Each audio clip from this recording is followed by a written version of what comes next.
Oh yeah, I didn't even know the mic wasn't on. I'm glad I seen that real quick before I got to talking all fast. But listen, rest in peace to Nolan Wells, right? You know, hanging around some folks that ain't your friends.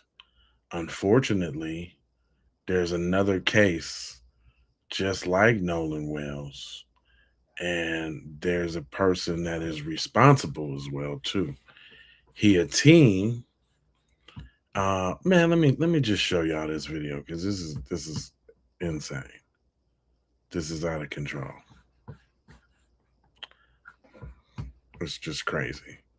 So to set the scene up, you got one black boy at the beach with his white friends, and I guess they playing with gasoline and a fire. And then I'll let y'all see what happened. On fire? No. All right, no.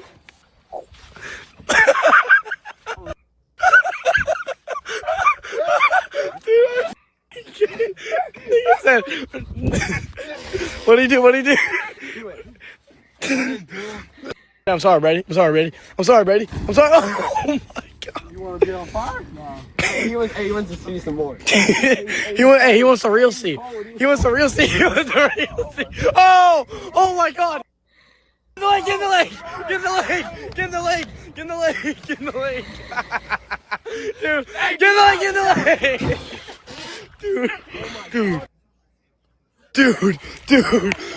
lake, dude, put it out, oh my God, dude, get in the water. You want to be on fire? No. All right, no. I'm gonna let it play out a couple times because y'all looking at some real devil heathens. What'd he do? Now. I'm sorry, Brady. I'm sorry, Brady. I'm sorry, Brady. I'm sorry. Oh my God. What up, Trina? No. He wants to see some more. He wants the real C. He wants the real C. He wants the real C. Oh my God. Get in the lake, get in the lake, get in the lake, get in the lake, get in the lake, dude, get in the lake. And I'm talking about they belly aching laughing. So let me so if y'all don't know what you're looking at, this is what you're looking at. These little heathen white dudes is playing with the gas and the fire. They done already soaked their friend in gasoline. And you see him laughingly ask him, you wanna feel the heat, or you wanna? Well, I'm gonna play it again, but they asking him that. So you seeing him slang the fire ever so just often, just a little bit, until he get close to the friend to set him on fire. I mean, this is crazy, B. This straight crazy. I'm gonna play it again because I see everybody coming in here. We're gonna let it roll a couple times in a row. You want to be on fire? No. All right, no.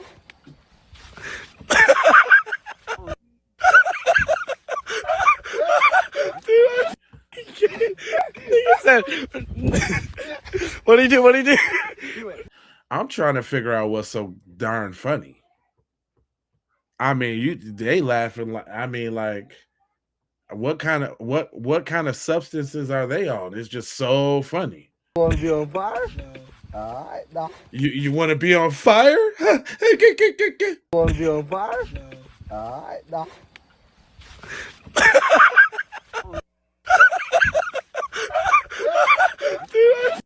He said, what'd he do? What'd he do? I'm sorry, Brady. I'm sorry, Brady. I'm sorry, Brady. I'm sorry. Oh my God. You want to be on fire? No. He wants to see some more. He wants the real C. He wants the real C. He wants the real C. Oh my God.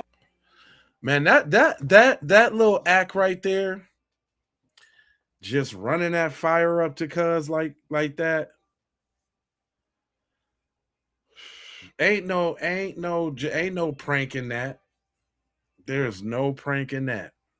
And I don't. Hey, if my friends pranking me, if they pranking me like that, we coming to blows. You definitely ain't about to be my friend no more on no crap like that. Like for real, for real. Like I don't play them type of games. That is unacceptable. Yes, you're correct. No, no, no. But that's the psychology of them folks, though. Man, I don't care how high you is. You don't be playing that type of game, not with the fire. Oh no. Hide my ass. Hide my ass. I'm a whoop all your ass high. This dude finna have to get skin grafts and all of that. That's not like alcohol. He was already doused in yeah, that's like attempted murder. Hell yeah. It's premeditated. Yes. Hoopty. Yes. Thank you. You took the words out my mouth. First degree with intent to cause bodily harm. You damn Skippy. You damn Skippy. Oh no, we ain't finna let y'all skip over that one. Oh no. That's straight heathenism right there. That's Damien level. The good son. You know what I'm saying? They ain't make them them movies for no reason. The good son, Damien. Shows like Dennis the Menace. This is all for a reason. These little 8x5 these 8.5 heathens. That's terrible, dog. That ain't nothing funny about that. And ain't funny. What's funny about trying to set somebody on fire? Huh? You want to be on fire? No. All right, no.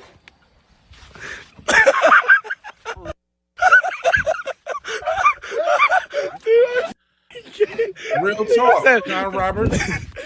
What did you do? What did you do? If everybody didn't see what I'm sorry, Brady. I'm sorry, Brady. I'm sorry, Brady. I'm sorry. Oh my God. You want to be on fire? Hold on, y'all.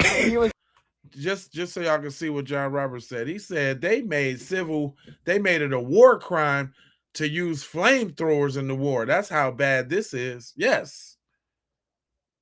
Yes. Cause he had ample opportunity to not do this. Right?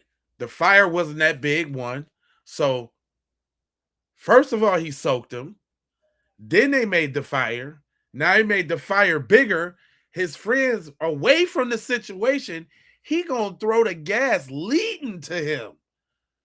A trip, man. You can't. Oh man, that's dirt dastardly. That's nasty work. He wants the real C. He wants the real C. He wants the real C. Oh my God. Get in the lake!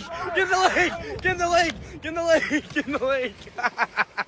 Dude, get in the lake! Get in the lake! Dude! Put it out! Put it out! Put it out! Oh my God, dude! Get in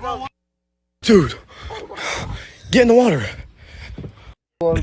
See, I've been telling y'all over these last couple weeks when we've been looking at this Nolan Wells stuff, right? I've been telling you that thirst, you know what I'm saying, for that type of destruction, that thirst for the kill, right? These where you think they got that from? I'm willing to bet y'all, if I had to speculate, right? If I had to use my old brain, I would say that they either living out something they seen in a movie we ain't seen, or a story one of his uncles or his grandpa told him about what they did to a black man before. What's up, Solstice? I see everybody popping in. I'm saying that they trying to mimic out what they seen somebody else do or heard somebody else do. Yeah, they was laughing at burning and torture. What in the midst of his hystericalness, you know what I'm saying? What if he ran furthest away from the water? You know what I'm saying? He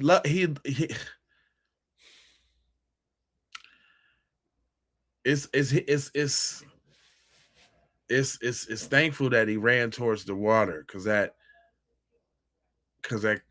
it's already bad. Trust me. Listen, his whole body went up. His clothes was is already soaked in it. So that means them garments, his skin, man.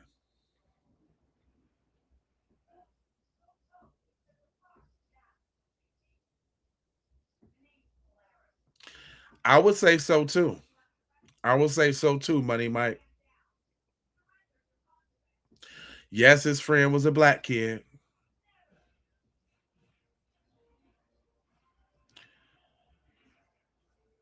Yeah. They play with fire, others play with Glocks. Why they use the burn? Listen, this is what I'm saying though. This was passed down. This one was like,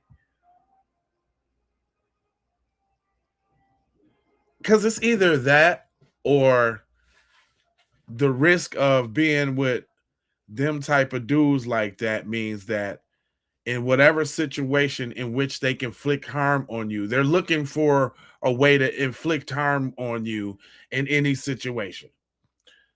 They was right by the water. If the fire didn't work, it could have been the water. I mean,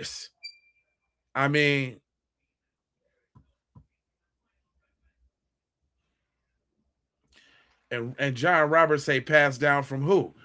Passed down from their uncles, they granddad, hell, they father, if they old enough. My dad was born in 1943.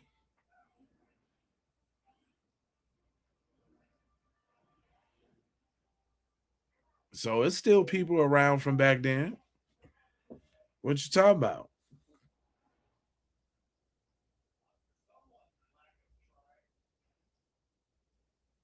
That's hold on. Let's now y'all, I wanted to show y'all that first because I want y'all to see how the media covers it. Listen to this.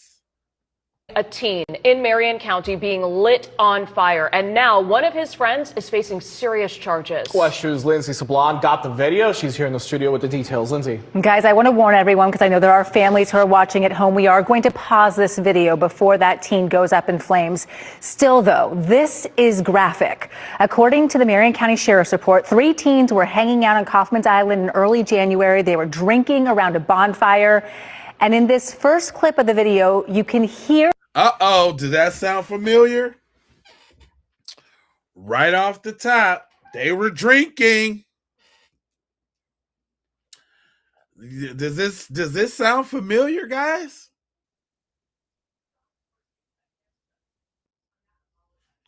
Wow. They're all laughing. Listen. Brother. What? Do you want to be on fire?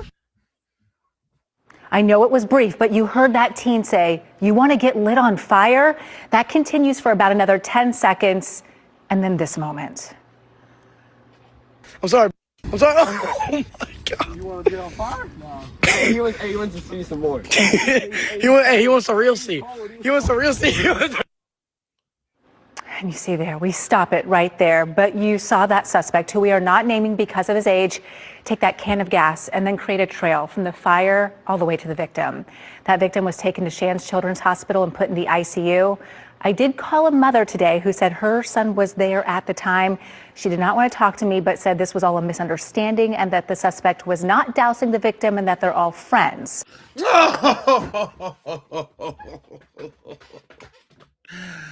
Oh, that's why I did this story, because it's so close to the updates that I got on Nolan Wells, because I got some updates on those too. But did y'all hear that? Did you hear that? They were friends. It's a misunderstanding. Johnny setting Jamal on fire. It's not like that. You guys are always bringing race into it. She also said the victim needs everyone's prayers.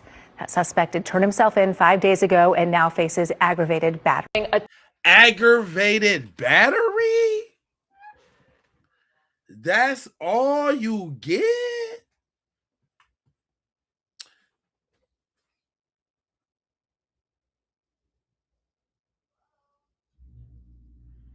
That's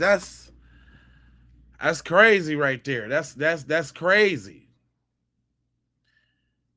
Do we see a pattern here, people? Do we see a pattern? Sounds familiar to me. Sounds super duper familiar to me.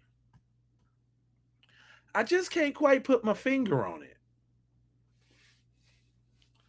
I can't tell what it is.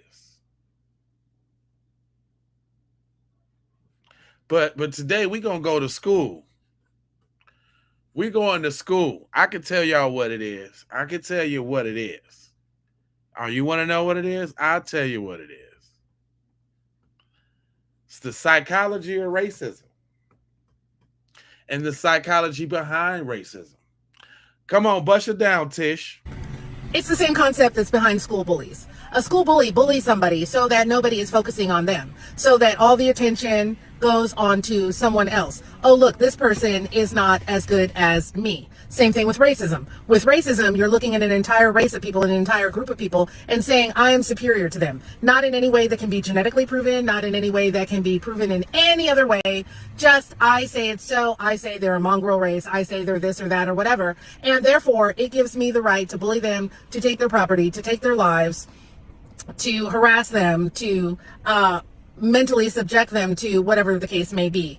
It has been used down south as a reason to take people's property, to charge people taxes, to keep them from voting, so on and so forth, by making these rules and laws. And people always want to feel special. They always want to feel that there's something more special about them. And by using racism and by getting on, a soapbox and saying, hey, you as the white woman are the superior woman and this and this and that, it caters very much so to people who feel like they don't have control of their lives or the circumstances around them. I want you to also think about in a situation where you may have somebody who has a very good job, like a doctor or a lawyer, or maybe prominent in society, but then they go home and they beat up their wife and their kids.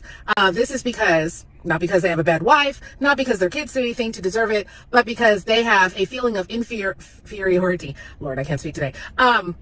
And they feel inferior. And so by beating up on their wife and kids, it makes them feel more powerful. Or like coming in black spaces, saying the most vile, nasty things that you could possibly say. Something like, kind of like, sort of like that. Something like that. Kind of, sort of like something like that. It's a way for people who feel that they have no power for whatever reason, usually not real, more perceived, to feel that they have now the upper hand and you have to do what they say and you have to live under their rules and their laws.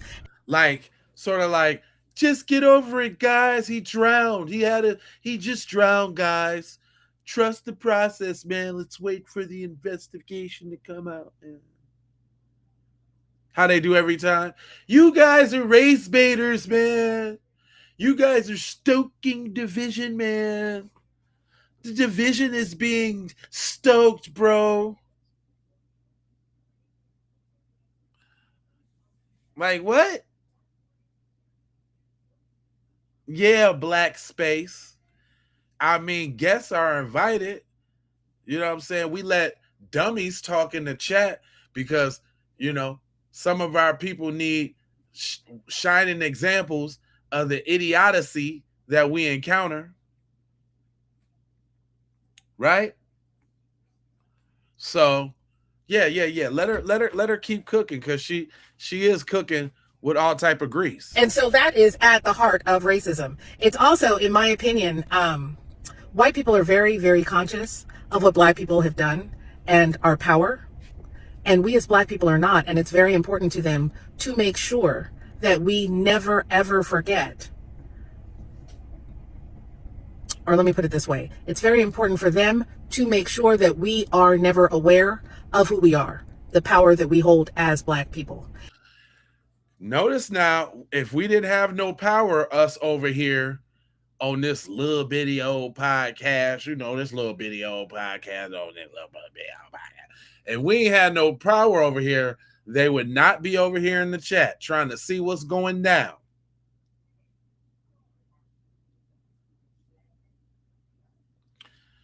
Robert looks like one of them hybrid workers, or he might just be a regular person, but because he ain't got the two names with the four numbers in the back.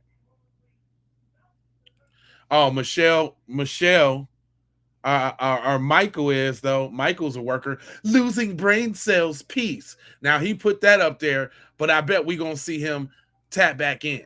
He going to say something else. He's definitely the worker. The two names and the four numbers in the back, worker.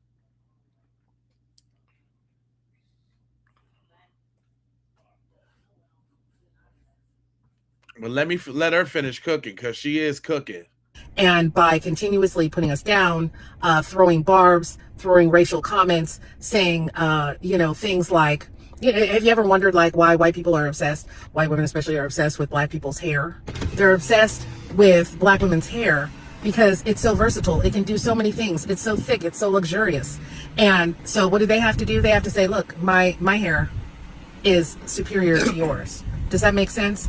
And by putting down black women's hair and calling it names like nappy and this and that, then that's a way for them to take the attention off the fact that their hair can't do what our hair can do. It's like white men's obsession with the black male's body. Yeah. Any black man who's ever been in a gym can tell you that white men are absolutely obsessed with the body of a black man. They stare at black men when they're in the shower. They stare at them while they're getting dressed. They're constantly coming up to them. And you can take a black man, and most black men are beautiful physical specimens without working out, but they're constantly coming up to black men and saying, what's your secret? How did you get your body to look like that? And this and that and other things. There is a continual and constant obsession with black people. And instead of saying, hey, we are so fascinated by how beautiful you all are, what your hair is able to do, your physical characteristics. It's the same concept that's behind school bullying. You know what I'm saying? Instead of saying all of that, and giving love and showing love and appreciate where y'all get everything from, y'all just hate. So I just kind of want to take y'all down that pizzazz. You know what I'm saying? Can't mind their business. No, not at all. And you see they can't mind their business because what they always doing.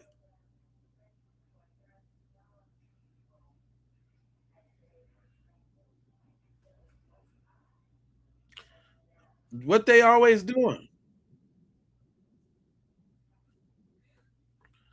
They always playing the victim, right? They want to be victims. The same group of people who were screaming up and down at Nolan Wells' parents, saying that they were purely profiting off of the death of Nolan Wells, their own son, by having Ben Crump involved and Al Sharpton involved, to find out the answer to the question, what the fuck happened to that boy, are the same people that are rallying behind the so-called friends of Nolan Wells creating a Give, Send, Go. Actually, let's be specific. The father of Warren Hudson created the Give, Send, Go, the same one who put up $50K as a reward to any information about what happened to Nolan after his son Warren did that bullshit ass interview with ex-officer Tap Dance. a MAGA podcast, wherein he did not answer any of the questions, but actually ended up incriminating himself to the public even more so. So y'all don't find that interesting? Y'all don't find that suspicious? Because it seems to me that the same man, the same group of people that were chastising the mother of this poor boy that ended up dead in a group of so-called friends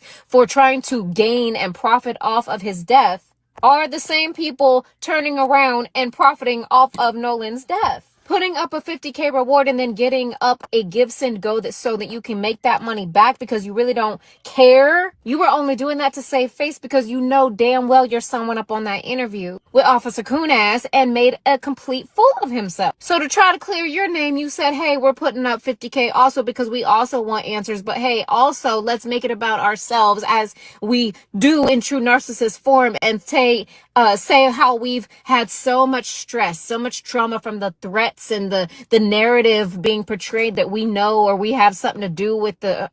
Give me a fucking break. Now who's trying to profit?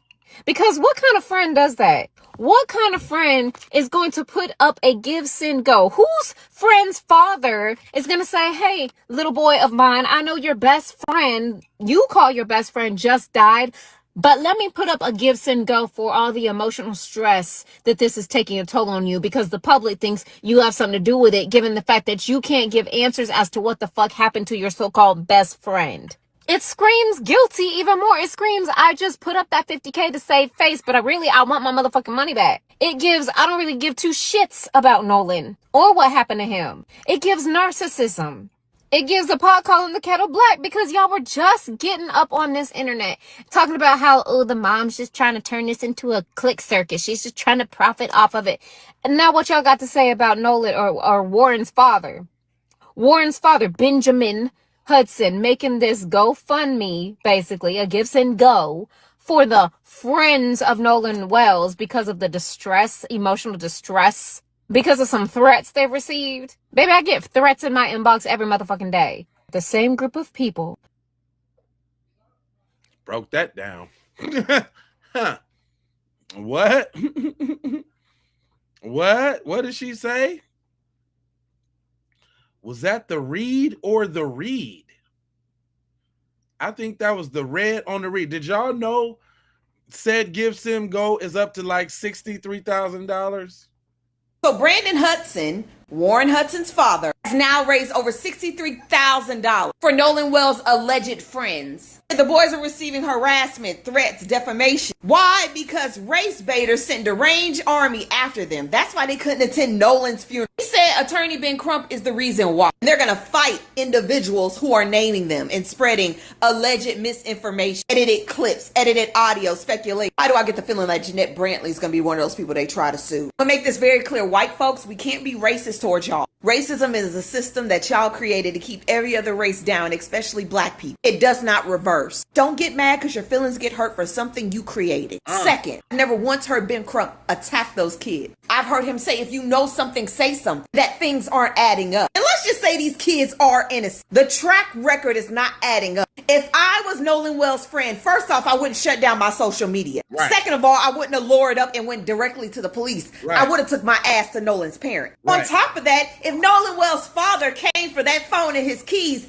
he wouldn't have to call the police to get them. Then I would have been able to show up to the funeral without anybody looking at me crazy. I wouldn't have went on a fucking MAGA right-wing podcast and sat with a black man who already hates his fucking race and discuss Nolan Wells. On top of that, to make myself look a little bit more innocent, my father wouldn't have put up a fundraiser to help Nolan Wells after everybody was already doing that shit. My mother, my stepmother, wouldn't have put out a statement to cover everybody's asses. If I was Nolan Wells' real friend, none of that shit would have happened. I would be standing with that family at every situation. If y'all are innocent, y'all didn't play this game right. Now y'all raising funds to sue the man that is helping Nolan Wells' family. I'm just saying an innocent person wouldn't go through all this, but good luck. So Brandon Hudson... Come on, man. They just think we stupid, man. The gaslighting is really real. Like really real. Shout out to my man Trent Out Loud. He went on TMZ and checked them the other day, Harvey and them. And he had this to say about that money too. Are disgusting people. They're trying to profit off of Nolan's name. Allegedly. Nolan's former friends are using Give, Send, Go to raise money for a defense team. But if you're like me, you had to be thinking, why use Give, Send, Go and not GoFundMe? I have the answer. GoFundMe has more aggressive content moderation, whereas Give, Send, Go, you can do whatever you want. And GoFundMe has stricter rules for certain legal defenses on controversial fundraisers, whereas like Give, Send, Go, yeah, it doesn't matter. We don't care. Now, let's get into the details. The fundraiser was created by Warren's daddy, and the money will be sent to a law firm, Taylor and Cox Law Firm. But hold on, because it gets more serious. I sent this over to my lawyers, and they said, we do not have evidence that every dollar will necessarily be spent on a lawsuit. The page says the funds will be received by Taylor Cox Law Firm, but it does not say all funds will be used exclusively for litigation. What happens if there is no lawsuit? What happens to the unused funds, or whether the law firm is holding the money in a client trust account? My lawyers say, I did not find any language in the campaign that says all donations must be spent on lawsuits. It doesn't say any unused money will be returned to the donors. And it also doesn't say any unused money will remain in the law firm's trust account. Nor what happens if no legal actions are ever filed. Might I point out the fact that there has been no litigation against these boys as of right now. So basically, they getting tricked out of their bread, like they always do, from the big black boogeyman, whoever it is. They just made up one. They made up a big black boogeyman, and now they got the YT people coming out their pockets, picking their own pockets for some BS. Don't. Just whatever, just because Al Sharpton might be involved, just because Ben Crump's on the case. I don't know what these dudes is getting money for. Like, that is beyond me. How does your friend die and everybody's accusing y'all of doing it? But that's the ultimate reverse Uno card. That's the ultimate, y'all. The ultimate. So what do you need the money for? Nah, these people are diabolical on a completely other level. I'm disgusted. I have a lot more facts, a lot more notes from my lawyers. I break everything down. I also have more information on Warren's daddy suing Benjamin Crump. And Christine, Mama Nolan, speaks. Make sure you check it out. Link in bio. Nolan Wells' former friends are just... He always come on point with that beat. He do be hitting you with that beat. You know what I'm saying? But it ain't just us saying it. It's them folks saying it too. It's the folks. It's the folks. You know I got to come with the folks. It ain't just us. This your boy White Trash, man. Check this out. So they say Bart is the guy responsible for taking Nolan Wells' life. Nolan Xavier Wells. Let's get into the situation. The circumstances, the facts, the speculation, and the information that's been gathered and collected. Because all we can go off by is what we can gather. There's nothing else that we can gather is by what we can go off of. So people say, oh, y'all make up lies. No, we're hoping somebody comes up with a great enough idea to solve this mystery and give these families some closure and make sure the ones that is responsible are punished. So this girl, Katie McCormick. So, check it out. Nolan, star football player. Katie McCormick, average, typical, high school age, hot chick that wants Nolan. Her ex-boyfriend's there, still has a thing for her. She's not feeling him. She likes Nolan. So, boom, they over there cuddling, whatever they're doing. Boom. Bart gets real jealous. Psychotic even, and he lashes out. Now, mind me, they're all friends, but maybe the kids are a little closer to Bart. Man, I got headphones on, and this nasty nigga just farted, man. Color. Maybe they were friends with Nolan, but maybe Bart was more important. Maybe once it already was done, they're like, oh man, we can't let Bart go down for this. I mean, Nolan's our boy, but hey, but Bart's our partner, you know what I'm saying? So they don't want nobody to take the rap for it. It's like they figure what was done. But this is white trash. I want you to get in this inbox, these comments, and you tell me what you think happened with the Bart, Katie McCormick, and Nolan situation. That way we can have an open discussion on the comments. Feel free to say whatever. I mean, he ain't saying nothing ain't nobody else saying. I just want to make sure y'all know we ain't the only ones saying the same thing. And I'm talking about all the way down. It's some people that ain't scared to say it all the way down. I'm sorry, with all due respect, I think Nolan Wells was dumped on the shore of Horn Island. Boom. I don't think he was on a boat and he hit the water and then he just eventually, with the tides and the current, made his way to Horn Island. I don't think he was on the island and then just kind of dumped there. I think it happened at some point on the water, and then he was dumped on July 6th, 2026. How does nobody on the 4th of July see him at all? We have no confirmation that anyone actually saw him after 4:30 p.m. Besides those two random witnesses that said they saw him at 6 p.m. without any video footage or pictures. And then the 5th of July, which is still part of the holiday weekend, people still did not see him. Now, I understand if he was under the water, he probably would have bumped into somebody. Someone would have bumped into him. An anchor would have hit him. Something. Someone would have seen or heard something. Someone would have been snorkeling. He said an anchor would have hit him. Cuz breaking it down. He said an anchor would have hit him. Something. Snorkeling. Something. That's what I said. All the people out on that darn island. Come on now. Someone would have been swimming. Someone would have seen something. No one saw him at all. And then July 6th comes when all the people that are camping are gone. The main rush and the congestion of all the people there for the holiday weekend, they're all gone. And all of a sudden, park ranger, boom, there he is, found him. There he is, right there. I'm sorry. And I mean this with all due respect. I think he was dumped there. So disrespectfully, I have a feeling that Nolan Wells was dumped there. Straight like that. Straight like that. He said it how he said it. He said it. That's it. He think the little dumpity dump happened. Come on. We all saying it. Yeah. Bart is responsible for Nolan's death. Right? Now, I believe that Katie and Bart know more than what they are saying.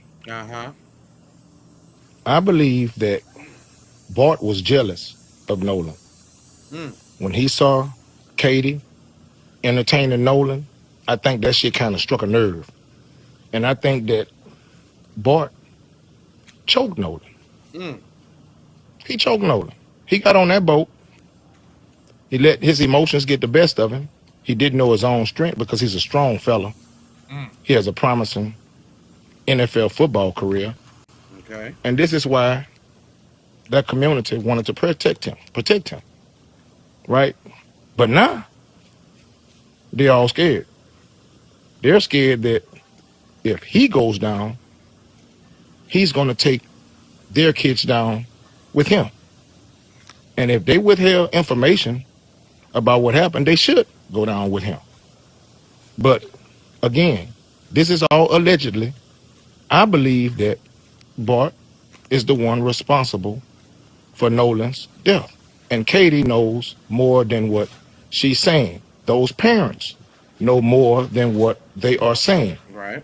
Because I'm still mind boggled, right, when it comes to one of these boys' father saying that he had a $50,000 reward for information pertaining the Nolan Wells investigation.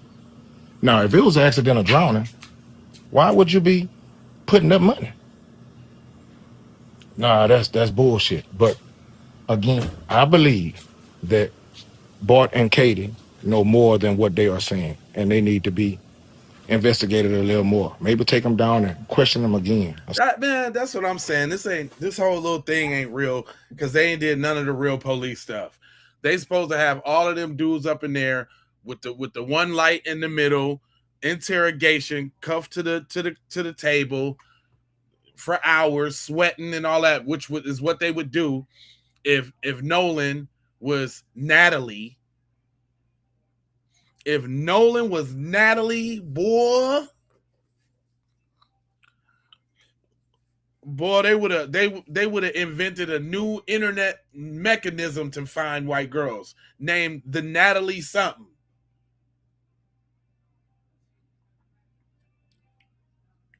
Talking about. We're trying to hear that crap.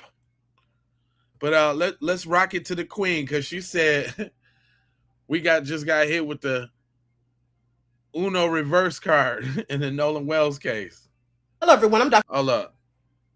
Hello, everyone. I'm Dr. Ahmadai Shakur.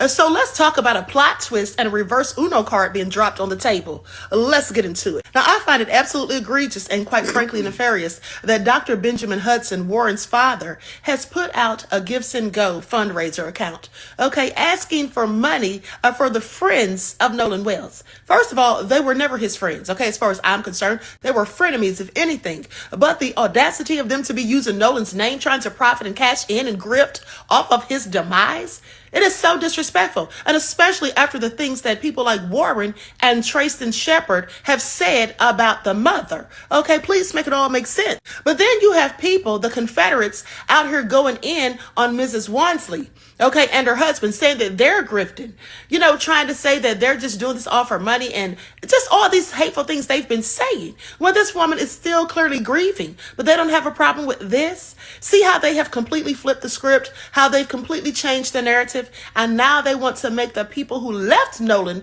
on that island according to their own mouths. This is what they have said. And so they say that they left him there, but they at the same time say they were his friends, his best friends. He was like a brother to them. And now they want to profit off of his demise. Somebody please make that make sense. And clearly they know something that we all don't, because they're raising this money supposedly for a civil suit, not a criminal defense, okay? And so yeah, if they in fact did do anything, and I'm not saying they did, but even if they did, they definitely don't seem to be expecting any consequences, okay? Right. Please pay attention. The fact that they've already made 2 arrests for threats that were supposedly made against Judge Ashley Cole in a government office, I find that very interesting, because my question is, are they doing the same? Are they investigating? Are they giving a probe? Are they looking into whether it's local, state, or federal law enforcement? Or are they actively looking into the threats made, credible threats made against Mrs. Christine Wansley and her family? Okay, I highly doubt it. Okay, please pay attention. At the end of the day, for them to be sitting here going in on Mrs. Christine Wansley and her family and Ben Crump and Al Sharpton, calling them grifters, and they didn't have that same energy for Jeff Metcalf, okay? This person who was not even in the same home with his sons, at the end of the day, he's come out and said all these hateful things that we all have heard, and he's still grifting right now. But nobody said anything about that. Also, let me remind you that no one was being disrespectful or going in on Natalie Holloway's mother when she was searching for her daughter, okay, who was alleged to have been drinking when she disappeared as well, okay? But they want to go in on Nolan, act like he was some drunkard out here just doing the most and taking illegal substances, really trying to sully his character, trying to victimize the victim and victim blame the victim. This is all so insidious. At the end of the day, you know, I just wonder what these people do to sleep at night. Okay, right. Please pay attention. And mind you, I'm not saying that they should have gone in on Beth Holiday, because absolutely not. Okay, she was a grieving mother, and my condolences for her loss, as I said back then. But the bottom line is, what I'm saying is, multiple witnesses said that Natalie had been heavily drinking.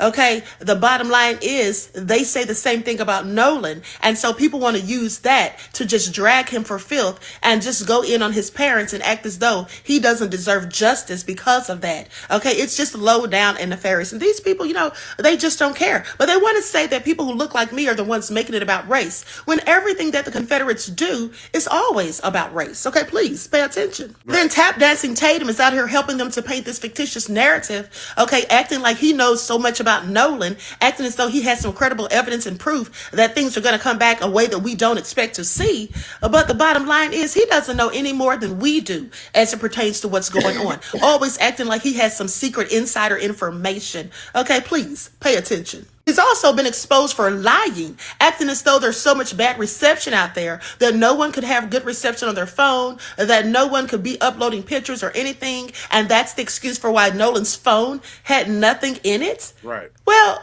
that's already been debunked because the woman who posted that video of what happened on the island absolutely uploaded that picture to her Snapchat while she was on the island. So tap dancing Tatum, you need to go back to the office and try it again, beloved. Okay, please pay attention. And also, mind you, the Confederates, aka MAGA minions, are also going in on the good white tea people. Okay, yeah, that's what they're doing, making threats to them. But they want to act like we're the ones stoking racial hatred when we're absolutely not. Okay, please pay attention. Okay, they have threatened Secret Service Sam. Okay, and I'm hearing that they want to take Nancy Grace off the air. This is what they're doing. Anyone who has a contrary opinion, even if they look like them, they do not care. Okay, they just want to take down anyone who doesn't go along with their narrative. Okay, please pay attention. Hello, everyone. I'm Dr. Ahmad Shakur. Man. So let's talk about a plot twist and a reverse. I just got this one question. Why white people be acting like black people can't swim? Why is that? All this drowning. Tell them, sis. Hold on. Let me get her video right. Yo, since covering this Nolan Wells case, the level and the amount of racist white people that think that black people can't swim is astronomically high in my comments. They really think we can't swim. Like, baby, I was a lifeguard. I was on the swim team in school. Yeah. I could go hop my big ass in the pool right now, big and pregnant, and still swim. And outswim a lot of people. Y'all real deal delusional as fuck. Like, where do y'all get this shit from? Yo, since covering this Nolan Wells case, the level and the amount of racist white people that think that black people can't swim is astronomically high. It is astronomically high. I thought the same thing she thought, so I thought I might want to play that because it's true. I don't know where they get like we can't swim from, right? I don't know where that comes from.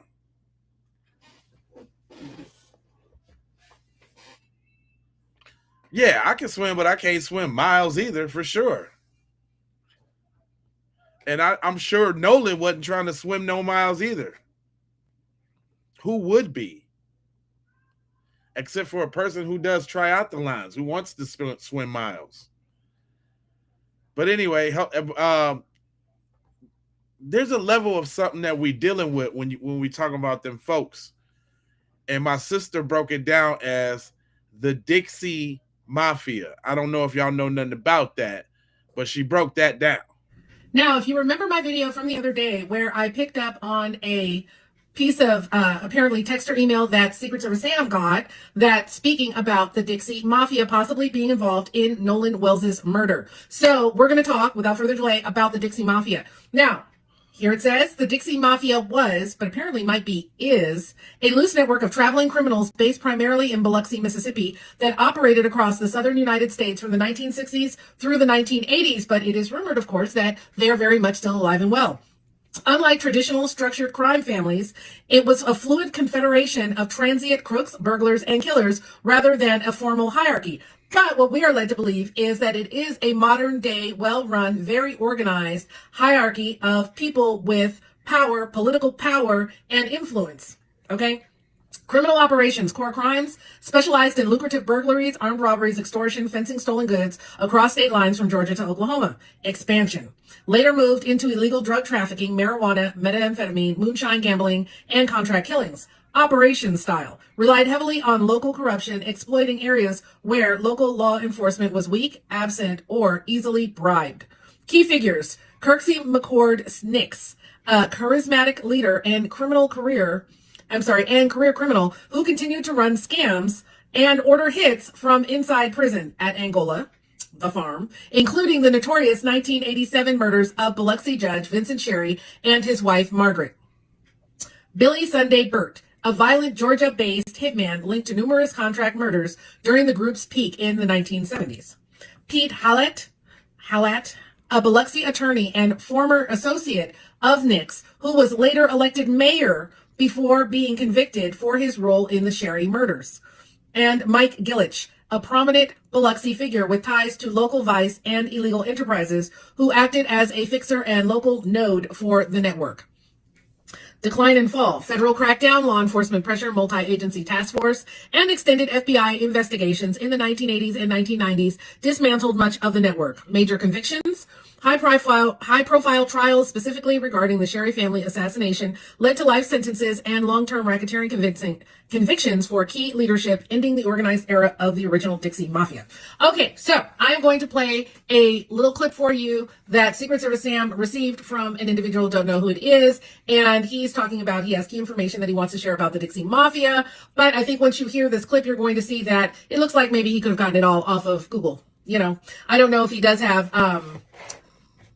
more pertinent information or not as far as the Dixie Mafia refers, and it might be involved in the Nolan Wells case. But I can't understand for any reason why, if you truly knew something personal from a personal level about the Dixie Mafia, why you would go on social media and say, "Hey, yo, man, I know it. I've got the 411. Come holler at me." That would make you like a huge target. So I don't know, but I'm gonna play for the clip. I'm gonna play the clip for you, and you can decide for yourself. Tag Secret Service Sam it fucking immediately. Secret Service Sam, look, man, come holler at me. You can hop on a phone call with me, right? We ain't even got to do the little internet interview or whatever the case is. We could do a private interview, and you can tell the people all the notes that I give you about the fucking Dixie Mafia, huh? I got you, bro. I got you. You trying to help us out? Come tap in with your boy, right? I could tell you about the killing in 1987 of Judge Vincent Sherry and his wife, Margaret, and the Dixie Mafia members killed the judge and his wife. I can tell you about that assassination.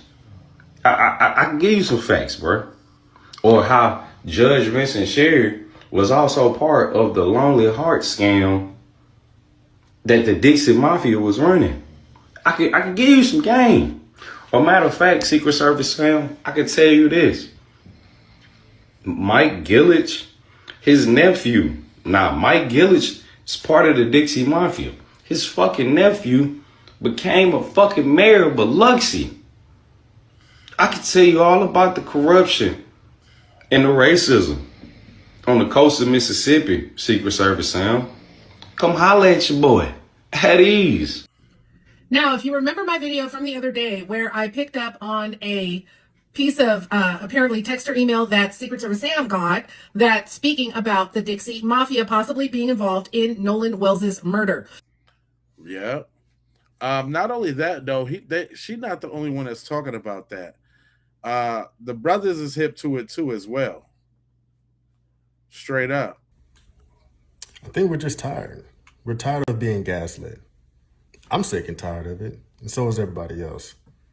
You're going to sit here and tell us that this kind of thing doesn't happen in Mississippi anymore, that we're not in the civil rights era. Nah, this shit still happens. 2 years ago, a situation happened. Check this out. Federal and the state charges. Most of them were felonies. As you mentioned, home invasion, obstruction of justice, conspiracy, aggravated assault. This all stems from an incident that happened back in January of last year where a white neighbor in Rankin County called a sheriff's deputy and said that she was concerned about two black men who were entering a white woman's home. At that point, this deputy mobilized what they called the goon squad because they prided themselves on using excessive force. went to that home, entered without a search warrant, and then proceeded to brutally torture these men for a period of 90 minutes, physically, sexually, and psychologically abusing them. And once things had gotten too far, one of those two black men ended up shot in the mouth. The law enforcement officers realized they had to cover it all up, so they planted methamphetamine and a gun, according to court records, and actually charged the men with drug possession. But of course, since then, things have been reversed, and now these men are facing their own jail sentence. So back to my point, that's the reason why we no longer want to wait for answers. Right. We don't want to be patient. We don't want to be quiet. Nope. Because we can't trust the system. The system was never built for us. So if the system was never built for us, then how can we ever trust the process? We want it to stop. That's why you have the uproar that you have right now, because we want it to stop. Something has to happen. And I'm glad that white people are starting to hold other white people accountable. That's what we need. I think we're just tired. We're tired of being gaslit. I'm sick and tired of it, and so is everybody else. You're going to sit here and tell us that this kind of thing doesn't happen in Mississippi anymore, that we're not in the civil rights era. Nah, this still happens. 2 years ago, a situation happened. Check this out. And the state charges, most of them were felonies. As you mentioned, home invasion, obstruction of justice, conspiracy, aggravated assault. This all stems from an incident that happened back in January of last year, where a white neighbor in Rankin County called a sheriff's deputy and said that she was concerned about two black men who were entering a white woman's home. At that point, this deputy mobilized what they called the goon squad, because they prided themselves on using excessive force, went to that home, entered without a search warrant, and then proceeded to brutally torture these men for a period of 90 minutes. I just want to play that again, just so y'all heard exactly what was said. Like that's cold-blooded right there. And y'all acting like we shouldn't be on what we own. But check this, you know sis be breaking it down. She said the insidious nature of white violence. It hadn't even been up to a full week, and Judge Ashley Cole posts a Facebook post about Nolan Wells and essentially makes a whole post primarily centered around victimizing herself and her family, overstepping the tragedy of, at this point, the mysterious passing of Nolan Wells, in order to propagate herself and her family as the victim first. That is one of the top key ways of white violence, and that is how the racism works. Even in a situation that you are the perpetrator of, or have a sort of responsibility tied to that thing occurring or happening, the first instinct is to, first of all, get ahead of whatever's happening and proposition yourself as the victim via your rightness. It is not lost upon me that that's what she did. Because when she goes and talks about we've been getting death threats, and that's one thing, being a judge who has dabbled in family law. Family law is one of the most, probably the most turbulent things that you can be engaged with, because of how people get around their families, their children, wives, husbands, spouses in general. That is very messy. For you to get up on Facebook and then not only say we've been getting death threats, but then give us a video basically scrolling through your DMs to show the quote unquote death threats. I found that to be so manipulative, and the more facts that's coming out, the more theories that are arising, the more time that's passing, that we're able to see the very suspicious and dubious practices of Jackson County and how they're handling Nolan Wells' investigation, the more it's clicking to me that from the jump, she went to defend herself first, above all. She went to go and proposition herself as the victim, taking the spotlight away from the actual tragedy of Nolan, in order to get it in everybody's head that she is the victim first. That has always been a top psychological tactic that I've noticed in white racist people. Mm-hmm. And I'm like, wow, the nerve, the cheek, the audacity, the caucasity. He was like, somebody died. I'm going to go out my way to start now, proposition myself as the victim, so that it can overshadow this case. So now I can now be seen as the helpless victim who's getting targeted. I get to have my pleas thrusted out in the forefront in hopes, or in attempt to tramp over the actual story and the actual plea of Nolan Wells' family, who want justice for him, who want to see a thorough investigation done on his behalf. It's so subtle. It seems innocuous, but it's an intentional, manipulative decision. When we talk about white women tears, this is the originator. This is how that plays out in real life. Getting ahead of the story, pronouncing my victimhood, emphasizing and highlighting my own suffering over the suffering of others, making sure that I am seen as the helpless, innocent, unjustified targets to any hatred towards me, in order to gain that emotional real estate in the hearts and minds of others, so that when it's time to play this out in court, I've already been given such profuse pity because of the way I basically presented myself from the jump.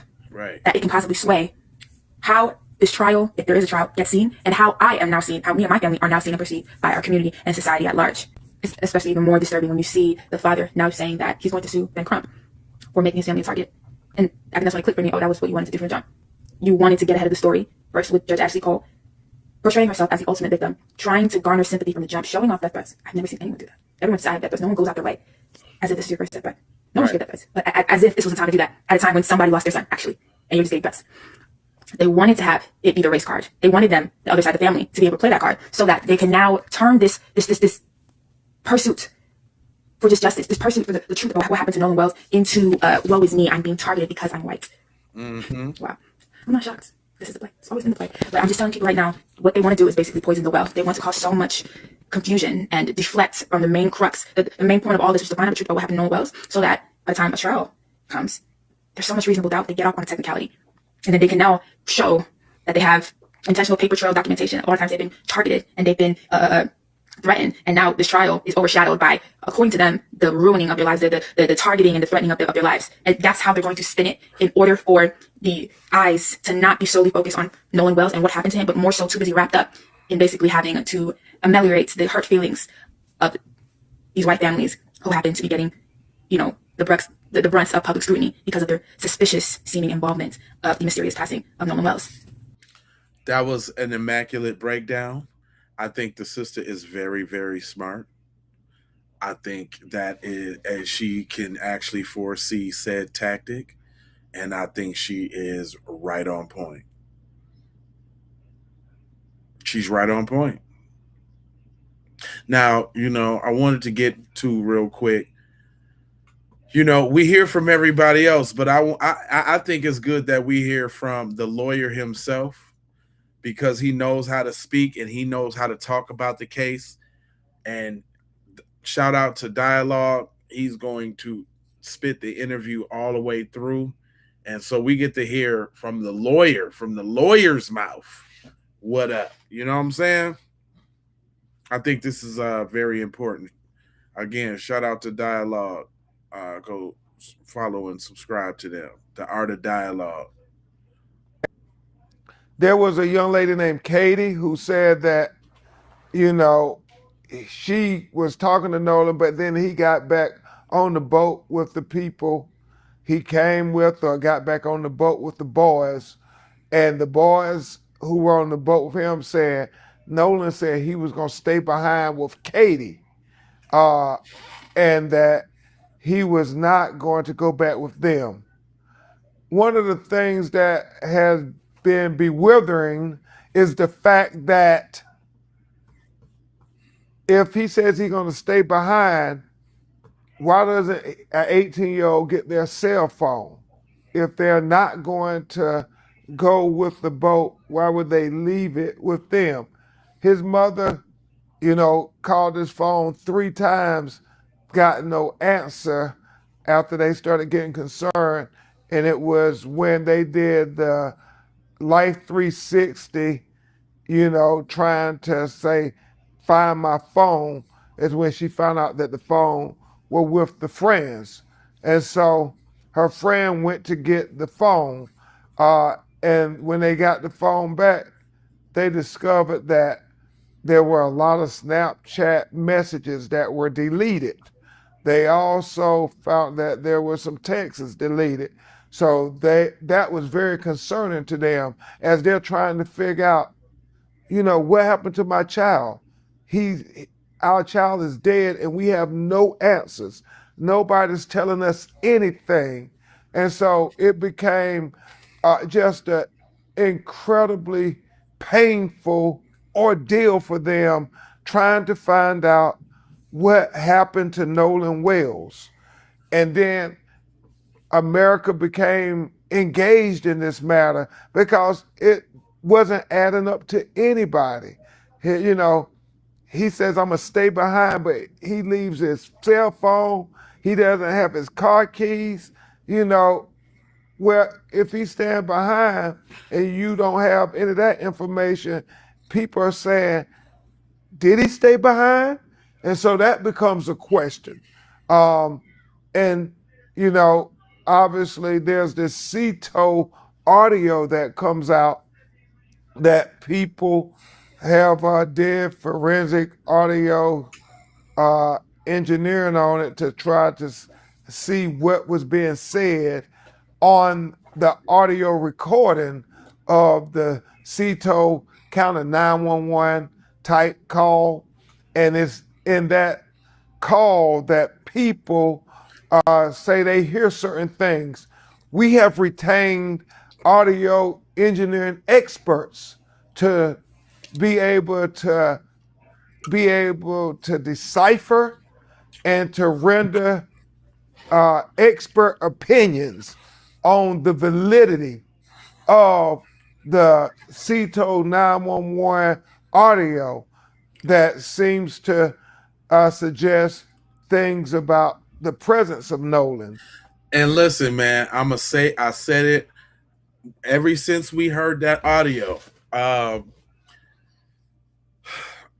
You know, I know he ain't pooping on the audio, but I sure can't stand the fact that because a black woman did the audio first, now it's questionable. Now it's janky. Now it's altered. Now it's inauthentic. Get the hell out of here. Just get out of here. The audio is good. And I'm glad that she brought it to the forefront so that we can hear it. You know what I'm saying? He said, where can we hear the audio at? You can go back to some of these episodes, yo girl, BB, because we didn't play it on here a couple times. Maybe I might get around to it just so we can all hear it again, but welcome to the channel. Yeah, I didn't play it on a couple programs back. Go check it out. I've been following this thing. We've been thugging it out on this. We trying to get to the bottom of what's going on. But you know what I'm saying? I don't like how they trying to do my sister with the audio. I just don't like it. Like you know what I'm saying? Because any one of us could have made the audio and they would have been saying the same thing. Just because somebody black made it, I don't like that. That shit's whack. And so we are trying not to speculate. We're trying to investigate. Right. But we are asking questions that don't add up to us. And that's what everybody's been doing, because everybody says, how can this 18-year-old college football player who's in tip-top shape just go missing and nobody knows anything? Nobody's seen anything. And the sheriff within, hours after he was discovered, his dead body, they claimed that, that no foul play, accidental drowning is what they suggest. Right. And his family are saying, we can't accept that when you make that conclusion without doing no investigations. And so what they want is a full, impartial, fair investigation into what happened to Nolan Wells. In our community, we see people investigate it very zealously. And so we want the same thing for our children. Right. We want them to zealously investigate this matter, just as if they would if the roles were reversed.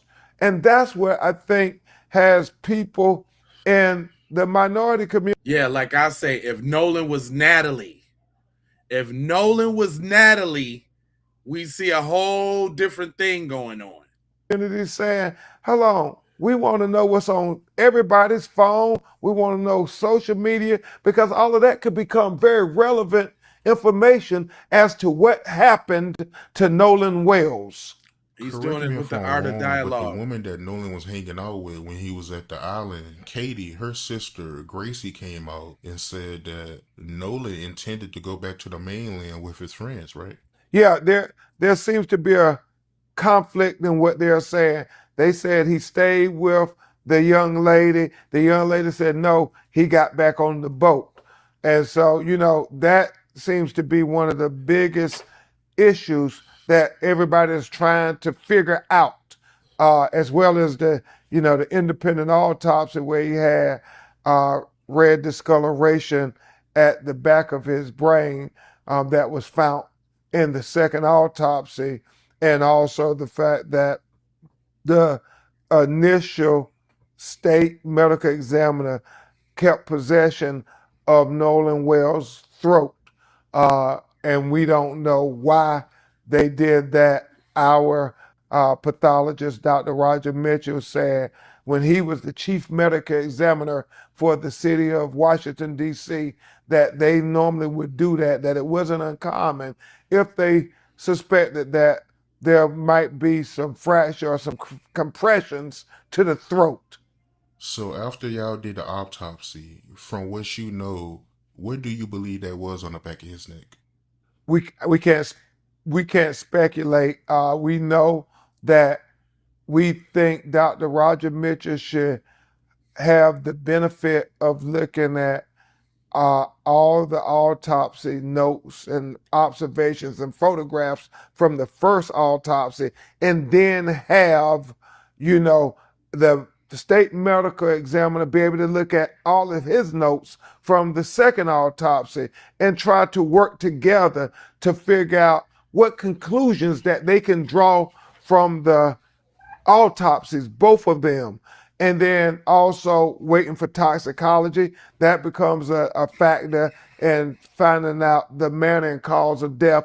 But Dr. Mitchell said, and this is very, very important, he said, if it's a drowning, then that still doesn't answer the whole question of what happened to Nolan Wells, because he said then there are questions about, was Nolan Wells' condition of his body conscious or unconscious when he went into the water? Furthermore, he said, did he go into the water unforced or forced? He said all those things become factors. Makes a lot of sense. And I know his friend Warren Hudson, he came out with an interview where he made a statement about how Nolan, he was drinking liquor on the boat. You heard about that? Well, we don't know. We want the toxicology to come. We know when you hear the CETO audio call, it appears that there was some intoxication. But again, toxicology can tell us that. And people's firsthand eyewitness testimony can tell us that. We want answers. As I've said over and over again, I am for truth, no matter who it implicates or who it exonerates. I am for justice, no matter who it convicts or who it acquits. And I am certainly for transparency, so all of us can see, and we can have trust in the system that this was a fair, impartial, and complete investigation. That's what everybody would want if this was their child. Y'all can say what y'all want about Ben Crump. Cuz is still a lawyer. First of all, what you got to go through to become a lawyer? If it was that easy, everybody be doing it. That's first off. Second of all, say what you want about him, but he spoke clear and concise about what it is and what it ain't. He didn't blame nobody. But you felt exactly every word that he just said. He broke that down straight up. For real, for real. Like, say what you want about Ben Crump, but that was masterful, what he said. Like, did you not understand what he said? Did he not put it back on the listeners, heart? Like, what would you do if it was yours? I want the same thing you would do if it was yours. That's all I'm asking. Not for nothing more, nothing less. And that, yeah, he's very, very matter of fact. That boy, hey, he cold. You got to give it up to him. Everybody doesn't have the same speech pattern and the same thought process and I could understand speaking a little bit slower when you have to think about what you got to say. You know what I'm saying? When it actually really matters. Come on now. I mean, you say what you want to say. You do what you want to do. But now. Sam even had to drop a little something though on the give, send, go side of the game. Sam here for a Nolan Xavier Wells update. And this give, send, go, I'm just going to read it. Stand with Nolan Wells' targeted friends. On Independence Day weekend of 2026, lives were changed forever when a group of friends lost their best friend, Nolan Wells. No family should have to endure the pain of losing a son, and no friend should have to grieve the loss of a brother. But instead of being allowed to mourn, what followed was an unprecedented online campaign of accusations, harassment, threats, and defamation. Since Nolan's death, Warren Hudson, Jack Spatalo, Morgan Seymour, and many others have been inundated with death threats, threats of violence, and defamation. They have been falsely and wrongfully blamed by individuals online and in the media of either directly or indirectly having a hand in Nolan's death. Most of them could not even attend their own best friend's funeral. Why? Because race baiters sent a deranged army after them online in the name of justice.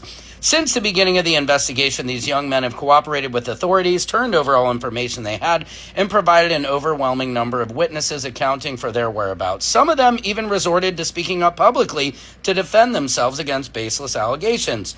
But unfortunately, it has become clear that the truth doesn't matter. Countless large voices across social media declared them guilty of crimes they could not have committed and have never been charged with. Their names, faces, and personal information were spread across the internet. They and their families have received thousands of hateful messages, death threats, and calls for violence. They have been threatened online and in person countless times. There have been bomb threats, packages sent, and credible threats of which arrests have been made. Parents have feared for their children's safety. Lives have been turned upside down, and some have had to go into hiding. Al Sharpton, Ben Crump, and the usual suspects of social media personalities, national news media, and local provocateurs continue to invent and spread false narratives and lies with no accountability. This is the typical tactic of Ben Crump and the like. They come to communities like the Gulf Coast under the guise of seeking justice, but it has become painfully clear that their vision of justice is stirring division, ruining lives, and then leaving when the money is all dried up. We have seen this same pattern time and time again, most recently during the Carmelo Anthony trial. No matter what anyone believes about an ongoing investigation, our legal system exists for a reason. Hey, listen, y'all getting a master class right now in media propaganda and like turning the tables. Y'all getting a master class. Y'all seeing it like right out in the open. Think about what we're really dealing with. A mother lost her child and want answers, but instead of giving answers, they arresting people all across the country for fictitiously threatening the people that are involved all of a sudden. When you got all the officials talking about ain't nothing happening. This is crazy. It's real crazy, B. It's on the real crazy side of the game. If you just really think about it. Evidence belongs in the hands of the law enforcement and the courts and not online mob campaigns fueled by rumors, edited clips, edited audio, speculation, or misinformation. This must stop. This fund is created for the sole purpose of fighting these individuals. Our goal is simple and twofold. Our first goal is to raise money to defend these friends against oncoming wrongful death actions filed by attorney Ben Crump and his team. Our second goal is to fund a robust legal team to sue for the litany of slander and libel being spread by not only Crump, but also many social media influencers, news outlets, and local provocateurs who know better. If litigation becomes necessary, this fund will help provide the financial support needed to investigate claims, retain legal counsel, preserve evidence, and hold accountable those who cross the line from expressing opinions and a conduct the law may recognize as actionable in any jurisdiction we can find them. This is not about silencing legitimate discussion or respectful disagreement. People are free to ask questions and express opinions. This is about drawing a line against defamation, targeted harassment, threats of violence, doxing, intimidation, and coordinated campaigns that destroy lives before the facts are known. And listen, I'm finna show y'all right now. Listen to me. Since I put up these reels, y'all, you wouldn't believe how many times I have seen they trying to forward these reels, these devil reels. So this is what they trying to raise money for. They trying to say, because I think that they devils, I got to go down. You wouldn't believe how many times now I'm starting to see that in the comment. But you know what I noticed though? The only ones that I'm seeing it in the comments on is 3 people. I'm seeing it on Bart. Nobody put it on Tristan's. I ain't seen nothing on Tristan. I ain't seen nothing on none of the other friends yet. But I started seeing them when I put up this, they golden boy, Mr. Bart right here. Oh man, these folks start going. I'm talking about, I start getting inboxes and all of that. Maybe I could damn near do a show off the inboxes I get from these folks. I need to blow up the comment section and like put it on like a slide, because it's got like a slideshow. I'm gonna take a bunch of pictures of the comment section and we gonna go through the comment section, right? But I'm talking about these folks have been at me. I'm talking about I didn't amassed over 1 million something views in the last 30 days. Way more than that. Oh, and my engagement, like these folks, they're triggered. They are triggered. Rigger, diggerty do. Like this, and look, that's why, and me, my petty ass, I done pinned them up to the top. I made sure that when you click on my page, you see them first. I'm super petty. I don't give a damn. Come on down. The price is right. I ain't even tripping. I put it right up there at the tippity. Straight for you. But anyway, let me let him finish breaking down, because this lawsuit is talking about me. Remember they said to go after people in any jurisdiction, no matter where they be. So they could like potentially come after me too. Man, go ahead and give me the publicity. Go ahead, bust me out. Because my opinion ain't got nothing. Just because it hurts your feelings. Yeah, just because it hurts your feelings don't mean nothing. You can't do nothing with that. Yep, I think you're devils. And what you gonna do? What you gonna do? Y'all wouldn't be devils if y'all didn't make the devilish moves that y'all done been making thus far. I can call your behavior devilish. Come on now. Sheesh. In a respectful disagreement, people are free to ask questions and express opinions. This is about drawing a line against defamation, targeted harassment, threats of violence, doxing, intimidation, and coordinated campaigns that destroy lives before the facts are known. We know the risk of some of you may feel outwardly supporting Warren, Jags, Morgan, and others. We understand better than anyone the threats you face. We know that although you know the truth, publicly supporting these young men may cause social discomfort or cancellation. But we also know that you're tired. You're tired of the lies. You're tired of the hate and the division. You're tired of judgment before all the facts come out. You're tired of seeing these dividers get away with it time and time again and feeling too powerless or voiceless to stop it. But this is it. This is the moment and the cause that helped make a difference. Not a difference just in these boys' lives, but as a message that we're all tired of the grift. Your donation says that enough is enough. Your donation says at the time of exploiting tragedy under the guise of justice and leaving a community in ruins after squeezing as much money out as possible, it's over. Nolan deserved dignity, not this. So although we ask humbly for your support, this onslaught of lies and defamation, we also ask with as much compassion we can muster, because we are too tired, we are too heavy laden. But right is right and wrong is wrong. Haven't I heard that somewhere before? If you believe in truth, due process, and holding people accountable through the rule of law and not through internet mobs, we ask for your support. Thank you. Oh my gosh. Right. This is literally irony personified. Secret Service. God, man. Do y'all see the tactics? What is it called? VSOP? What did we learn the other day? What's it called? VSOP or something? How they reverse it? What was it called, y'all? I might have to revisit that because I forgot what we learned, and that was exactly what they were doing. I feel it. I might not remember exactly what the acronym was and what we learned, but I feel that was it. Like, that was it. We learned that. And you ain't going to get me with that again. I'm not having it. Now, did y'all know it was a trial date, a jury date? Lil Baxter from down there, she been keeping up with it. Nolan Wells grand jury update. They will reconvene in October. October? What does that sound like to you? Sounds like don't y'all come up here and get my toes. Buck, buck, go away. Sounds like somebody gonna get charges. Usually when they need... She didn't go buck, buck, did she?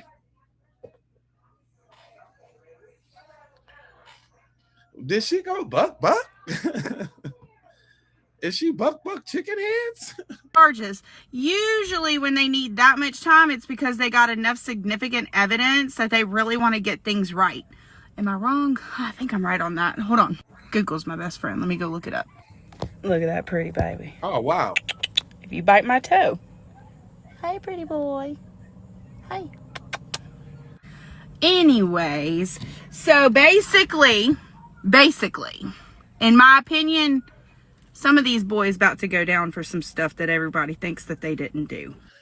You know, this is one time that I'm glad we don't have smell-o-vision, because can't you imagine what that car smell like, let alone the seat? I know that's a terrible thing to think about, but it looks like there's an aroma up in there. It looks like there's a real strong one. Darvo, thank you. Darvo Tactics, thank you. Devin, thank you. Mr. Smith, thank you. Thank you. That was perfect. I appreciate you. But it do look like there's a certain type of tinge in that, in a little tingy, like a little tinger up in there. I don't know. It's just me. It was a wild thought. It's a wild thought. Don't mind me. But yeah, allegedly, of course. I wonder if that guy that's name starts and sounds with fart is gonna go down for anything. I wonder if the judge's son is gonna go down for anything, or any of them for that matter. The girl, who's in trouble? What do you guys think about it in the comments? Let me know. I love y'all. Bye. Nolan Wells grand. You know what I'm saying? It's serious. It's serious out here in these streets. Listen, since I was gone today, you know, I didn't did a lot of scouring. Oh, I've done a lot of scouring. Scouring I've done, guys. And I had one little piece put together for y'all. This one's a crazy one. Do y'all want to see a coon factory? There is literally a factory of coons out here, y'all. I'm talking about in my scouring journeys, okay? There is a factory of coons. Oh my God. Y'all should just hear them talking about this Nolan Wells case. You should hear it, buddy. Oh my gosh. It is so cringerific. Like cringe-tastic. Like we're watching and putting together we are watching the same videos. It's just that they get something totally different out of it. Like the coonocracy is crazy. Like it should be studied. And oh man, it's bad. But I'm gonna give y'all a taste, because hey, like I say, sometimes you got to hear what the opposition is on. You know what I'm saying? Sometimes you got to hear what's going on. Now look at all of their faces real quick. Now this is where y'all should be on the landscape version because it's 5 people. If you can only see 3 people right now, then that means you on the portrait version. There's 2 parts of the stream. So that means you got to click on my face, subscribe, and go to the channel and pick the landscape joint, and you can see all 5 of these people talking, right? But wait a minute, wait a minute, bro. Right? Check. I'm gonna give you a taste now. You're gonna have to be ready for this. To do what they did is because Chris Cuomo set the tone. When she says stories are not lining up, why didn't he say which stories? Can you give us an example of a story that isn't lining up? They never, ever press these people. He supposedly is supposed to be calling balls and strikes and right down the middle. Not a fan at all. Absolutely no, you are not. And he would say, beyond, we understand that you. Now, what they're talking about is that interview that we watched, and they saying that Chris Cuomo didn't go hard enough on the family and their quote unquote lies. Now, obviously, you can probably tell what side of the fence these people lie on, but I'm gonna just let them talk for a minute. Just listen. Like every parent in your situation want the truth. But our question is this: why doesn't he say, if you want Ben Crump to turn over every stone and look under every rock, why have you not responded to the parents of the best friend of the boat who were with your son on the day possibly last seen alive? Why do you not think they have anything that they could offer either in the solving of the case or maybe as a matter of comfort? Now, where they got that from is Officer Race Batum Tatum that put up that text from Ashley Cole, supposedly the night that the stuff happened, reaching out, and why didn't, Miss Walmsley respond to that text? That's what they talking about. But you hear where they're going with this? Listen. I'd want to know about my child's last minutes or that last day. Just maybe I could get some comforting piece of information out of that. I don't know. But the fact is, you'd have to, honey, heaven and high water couldn't keep me from running to their door trying to ask them what happened, what kind of mood was he in, what did you see, how does he, did he look, whatever it was. And because I'd also, since I've evolved and turned this into a national issue, want to run ahead of anything that could be negative on my son. Well, how much was he drinking? Well, what were you all doing? You know what I mean? I'd want, go ahead, tell me now. I don't want to find out in the news. Tell me now. Let me get my mind ready to accept and understand that. All of that stuff is the reason that why everybody, including PP, but why they keep making it seem like liquor is this big thing? Everybody was drinking on the 4th of July. Every adult and close to adults, 18, 19, 20s, everybody had something to drink on the 4th of July, man. What you talking about, man? What are you talking about? I would do it. But I have figured out Ben Crump's involvement. Ben Crump is involved with this family because when you look at this setup with the 3 of them sitting there, because this woman is being led by a weak man. Yes. This is exactly why. And if you look at his other national cases, most of those cases have been single moms. And in this case, because I'm thinking, why isn't this father taking control of this foolishness? Once he spoke, I was like, I understand why. Maybe the truth is the woman is the leader in that family. And if so, I can understand why. That is crazy. So now Nolan must got a punk ass dad because Ben Crump's around and he takes advantage of single mother. What kind of logic is that? But you know what they doing though? They saying the stuff that they know white tea people want to hear. That, I mean, there's no other reason that they're saying this stuff.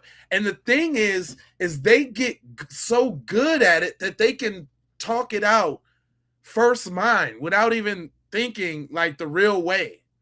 That's what's scary about it to me. This, you know what I'm saying? What's scary about it is they're able to shoot it off. You know, look at them. They all sitting up in their little, little coon nests, all cackling. What? Like, that's the scary thing. Let me let them cook. You had to choose. Yes. This is why people like Crump and have been able to get a foothold in here, and now they're being held because, see, they have already agreed to too much. Yeah. They can't come out now and be.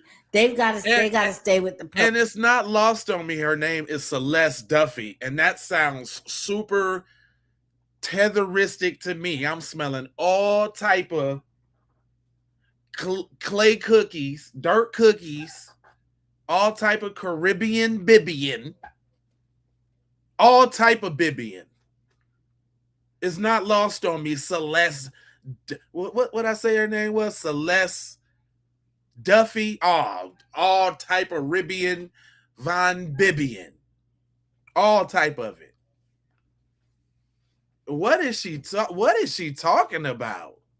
Program. They have already agreed to too much. I want every one of these young men, when everything comes out, I want every one of them to sue Ben Crump and all of them. And I say that because they will not learn their lesson. Do y'all hear this big? See, y'all gotta be on the landscape, because y'all need to be able to see. Hold on, let me bring this down, because y'all gotta be able to see the dude at the top with that nose talking about some sue. I had to move the chat real quick. This dude up there at the top right, y'all got to get on the landscape so y'all can see dude at the top right. Caribbean amphibian.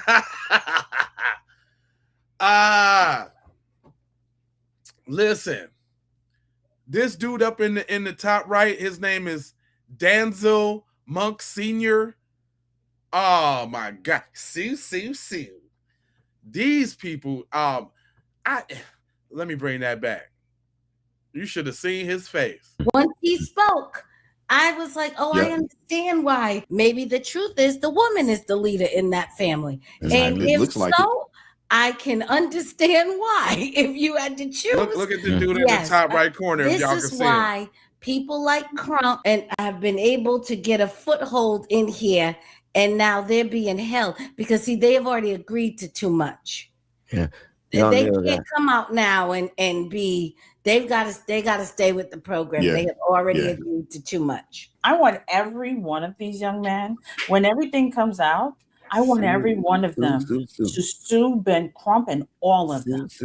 And I say that because they will not learn their lesson, because Ben Crump has been known to fabricate and fan the flames of the fire, and then disappear when things don't turn out, quote unquote, the way he expected it to turn out. He gets real quiet and he disappears. You don't ever hear an apology. You don't ever hear any crap or nothing. He should be sued for everything that they're putting these people to. This man, this father. First of all, I'm still confused as to why Nolan's last name was Wells, because Wells is her maiden name. I'm still confused as to why her son has the maiden name and not the father's last name. That's not Wells is the maiden name. Wells is her maiden name. Maybe that's not his biological father. They say it is, because I'm looking it up. But she's the dominant one in the family, though. But his name is Wansley. That's their last name. Their last name is Wansley. That is her married name. That shows me weakness, because my child don't have my last name. That's just weird. So that right there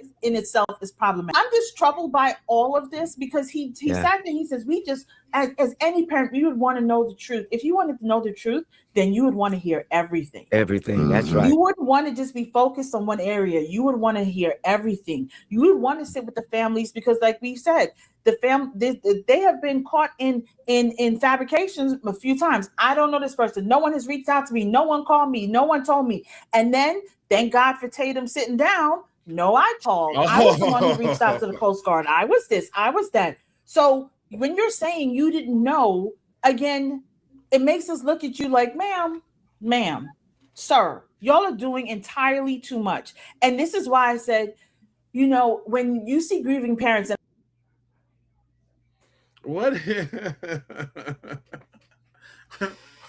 what are you talking about? I tried to let it go as I ain't finna get a name of their little stupid little whatever they're doing. I just want y'all to know that these is not bots. This is not AI.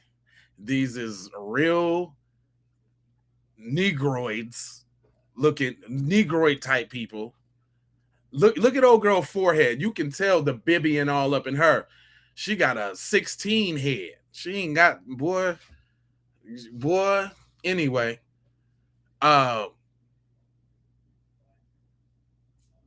this you can tell that you said you heard her talk about Tatum. Thanks God for Tatum's interview.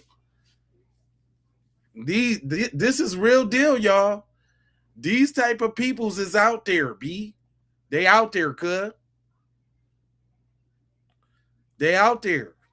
I was hesitant to speak about it because I was like, you know, they're grieving and so on and so forth.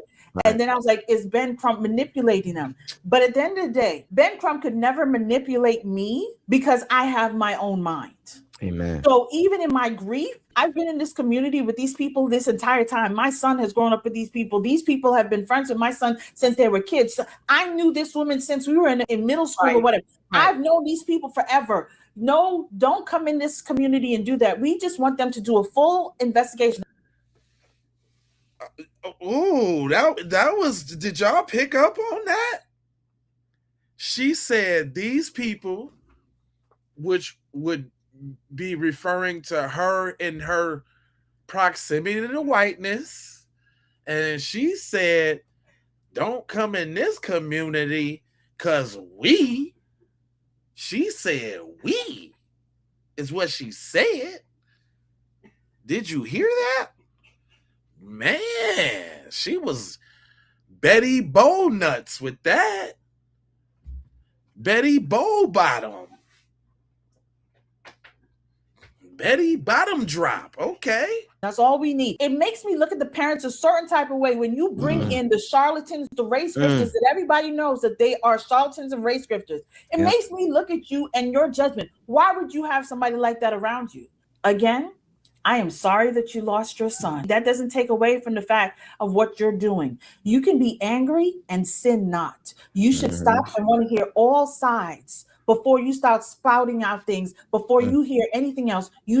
Proverbs warns you about doing stuff like that. And people like that, they disturb my spirit. My only challenge I have to the parents, this is the same thing for the Carmelo Anthony situation. In 2026, not every single incident is something that the LAPD has done wrong to a black person, right? I think you do more harm to the case of truthfully seeking out justice when you come out here on a platform and stoke these flames. You taint the jury pool, you taint the evidence, and you just completely mess up any justice that can come from the system when you're going on all of these shows. But for you to say no to someone who had a request because you want to go onto a platform that's biased, but you want individuals to stop speaking out against your family or saying whatever things they're saying to you, which I obviously don't condone, maybe go up on those platforms that's going to have people saying these things. If you actually have the truth on your side, what on God's green earth do you have to hide?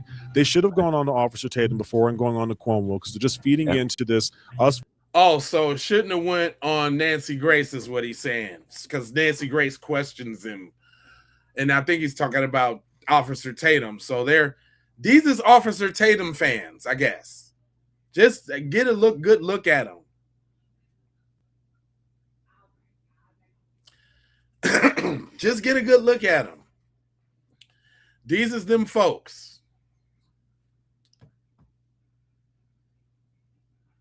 Here, this for those that's on the portrait joint. Get a good look at them folks, man. Y'all see them all one time. That's the whole 5 of them. See, that's why y'all should be over here on the landscape, because you could see them already. See, but I can't keep them up like that. You see what I'm saying? But look above. That's the 5 people that's talking right there. Busters 1 through 5. Anyway, yeah, I know this is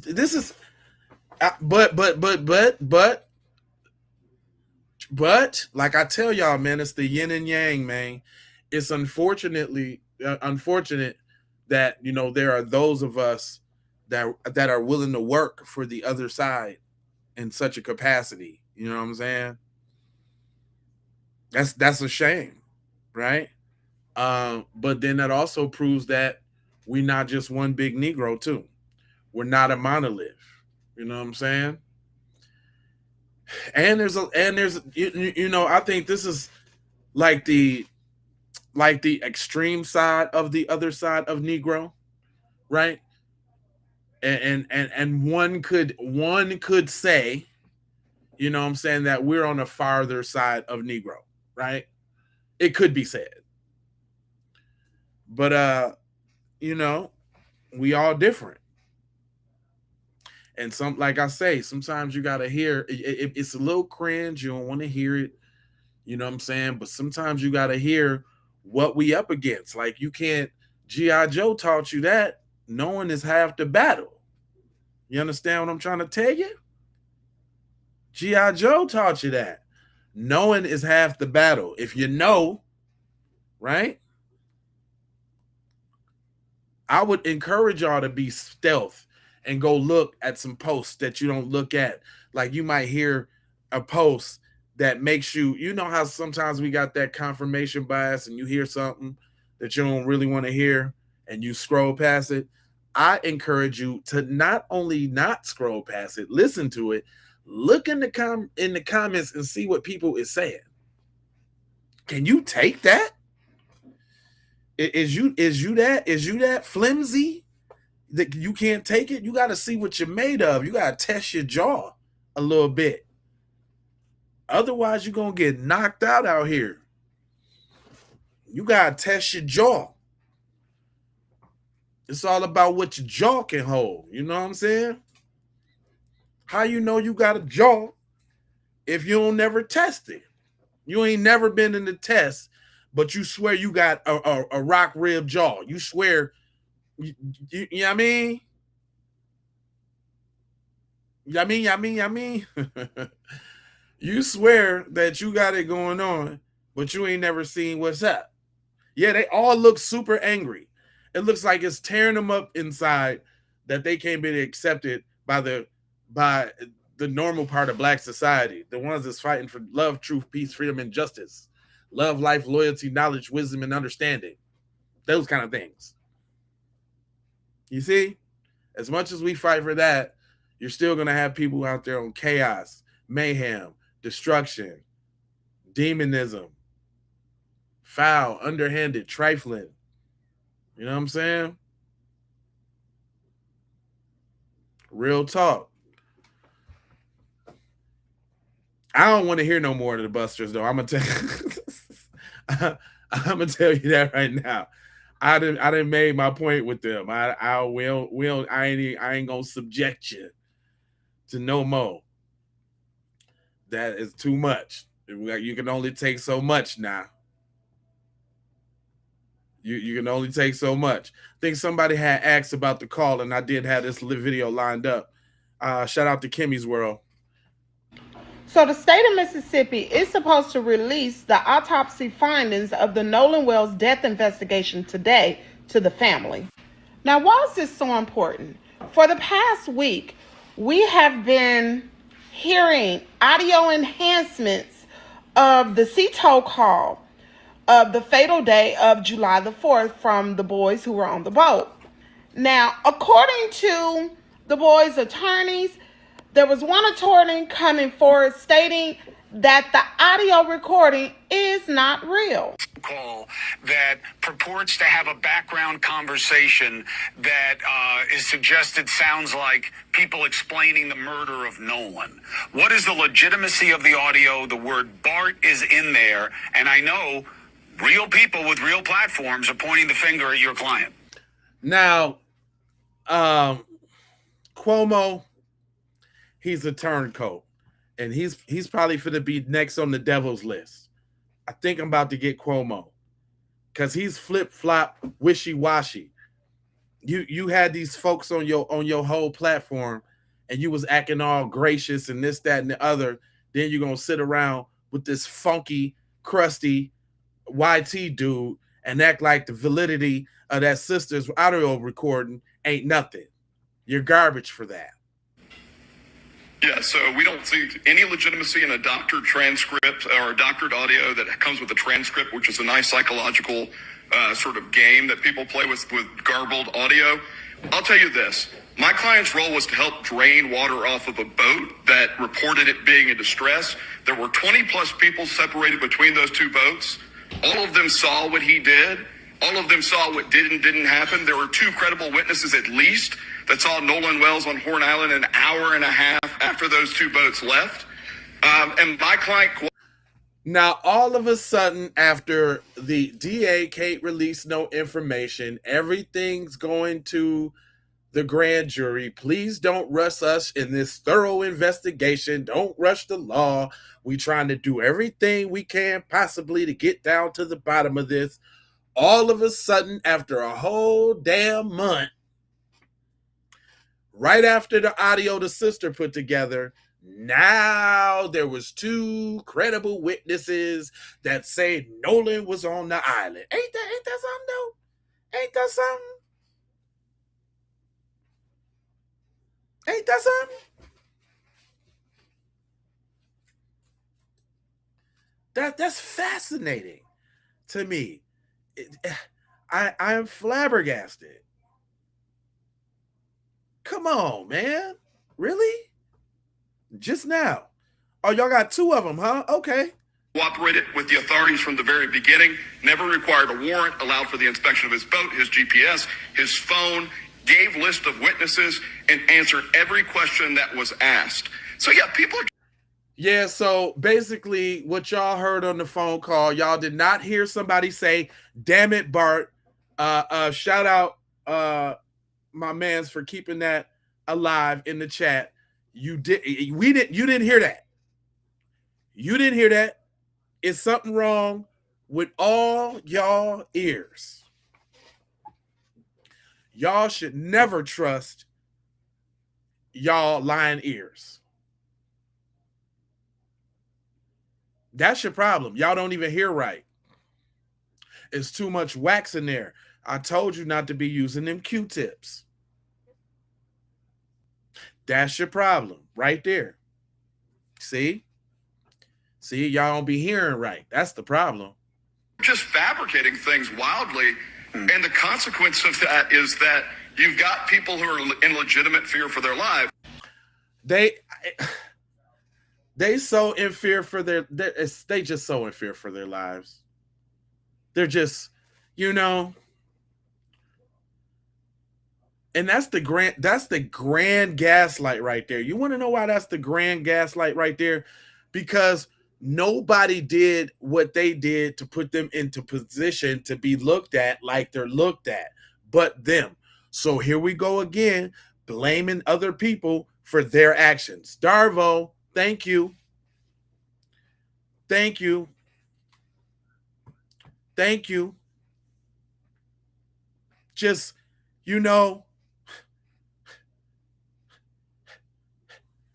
oh my God. You guys are getting on us for doing some shady stuff for our friend Nolan. Oh my God. So basically, he went onto this platform and stated that these are fabrications. What we've been listening to, what we've been seeing for the past week, is been a fabrication. Well, Race Tatum went on to the Nancy Grace show And he wanted to do the same thing, but he tried to dance and dress it up and make it all cute with a little bow. And of course, Nancy Grace, like she did the time before last when she had him, had him doing the exact same thing. It's not true. Allegedly. Now take a listen. Was the version that we are playing tonight altered in any way by the Crime Stories staff? No.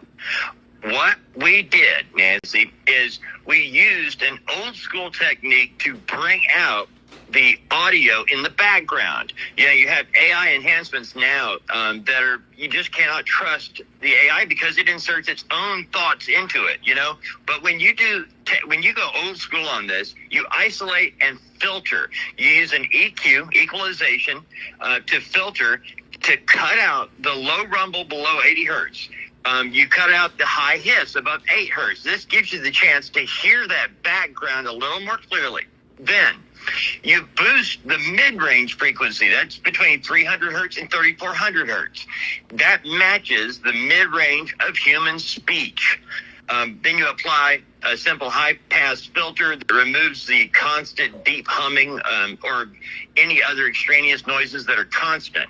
And this does not alter the content. It merely enhances the content. So when you ask, did we edit or alter? No.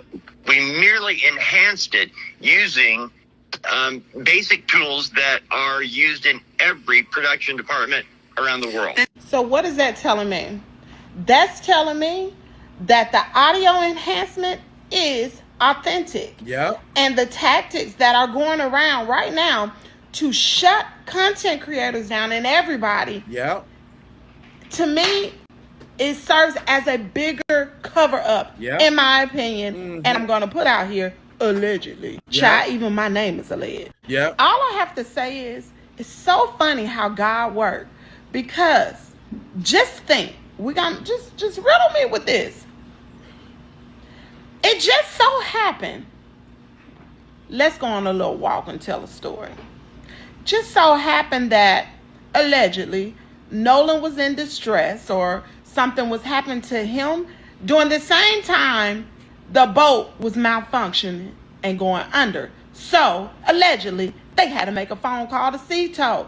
Didn't know all of this was being picked up in the background. Is he dead? Is Nolan dead? Y'all saw the transcripts. You saw the transcripts of the audio call. It just so happened God allowed all of this to happen so we can hear. Because if it wasn't for this audio enhancement, if it wasn't for these content creators and these audio engineers coming forward to decipher what they heard, we wouldn't be having this conversation right now. Y'all wouldn't be watching this. What we will be awaiting right now is the autopsy result. And allegedly, the autopsy result may be saying that he was intoxicated and could have had some type of known substance in his system that led to his death. But now we're making the state of Mississippi take a closer look. We're making people do their jobs. Yeah. That's all anybody wants. Nobody's trying to assassinate nobody's character. Right. At the end of the day, ain't none of us bigger than the program. Come on now. Nolan Wells is no longer here. We can live to see another day. His parents can live to see another day. They lost their child. You will be enraged too. Enraged. So let the evidence come out. Let these people do what they have to do. These professionals, I'm not an audio enhancement engineer type person. And a lot of y'all ain't either. So Nancy Grace just said, had an expert come on. It's legit. It's legit. So anyway, y'all drop down in the comment area. Let me know what you think about this whole. Thank you, Kimmy's World, for sure. Make sure I put a little like on that. A little liggity like. Let me see what we got going on here. So yeah, somebody asked about the audio earlier. So we just go ahead and run through it one time. Sam here with a Nolan Xavier Wells update. And Gianetta Brantley has done God's work, and she has separated the audio from the emergency call. And just a trigger warning, you guys, this could be the incriminating evidence we've been looking for. Listen to this.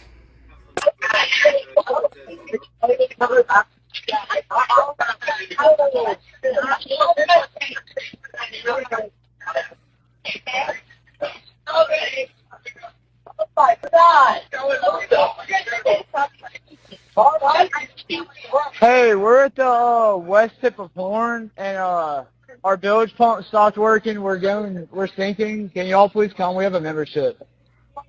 Shut up! Shut the fuck up!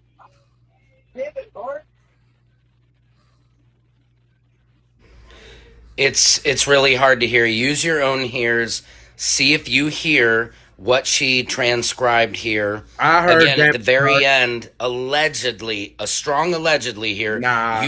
You hear "damn it, Bart," but Bart was supposed to be out of town and not there. So I'm not sure what's going on. I don't know if this is a break in the case, but Attorney Ben Crump, please listen to this audio. Let us know what you think, guys, but this does not sound good at all. I love you guys. Secret Service Sam out Samson for president of the world. Sam here. Did y'all get that? Did y'all hear that?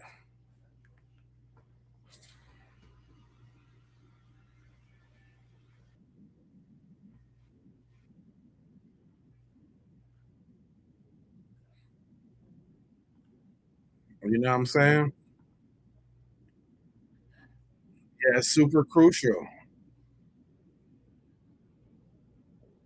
Super duper crucial.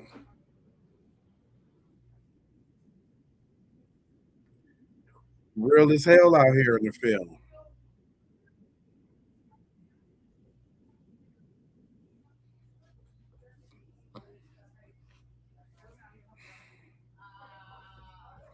Y'all know that there's somebody, it's the second person that got arrested for Ashley Cole, the little judge. I mean, they really playing this up. Wait a minute, hold on. Check this out real quick. Made 2 arrests on people who have made threats. The first one was an arrest because somebody made threats against Judge Ashley Cole. And this one is to a woman out there in Cincinnati who was calling over there to Jackson to the sheriff's department and making threats of tick, tick, booming. The sheriff's department, yet we don't have no type of arrest made. All type of white in people. Nolan Wells' death.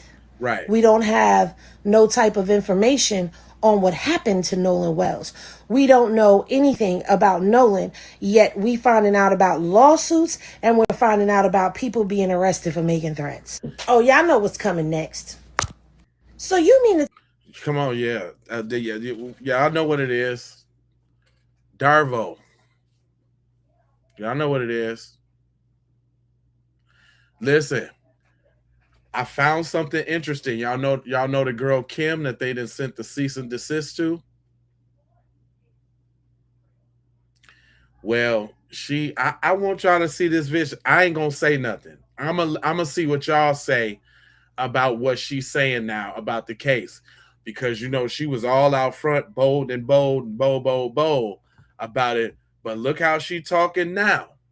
She says, are we to ruin more kids' futures because their parents are irresponsible? That's why I do not believe those kids went out there to try to murder their black friend that day. And I never did believe that, okay? I do believe that it was an accident and it was a cover-up. So it's like, are we to ruin 3 to 5 or 7 other kids, 18-year-old kids' futures because their parents are fucking horrible people? Just because you got in a fight. Like, look what happened with Carmelo. Like, I don't think Carmelo deserved 35 fucking years for that. That was ridiculous. Kids fight, accidents happen. Sometimes, unfortunately, sometimes people lose fights. This time, Nolan lost. It was wrong, but the cover-up with the adults is way more culpable. The negligence with the Coast Guard, all that shit is way more. That's why I was saying, look, I would let all the kids skate if the adults can come down and take some responsibility. What? No, I want everybody to get theirs. I'll let the kids skate. If we could get the kids, the adults, the dogs. No. If the parakeet was around there squawking at the wrong time, he gotta go too.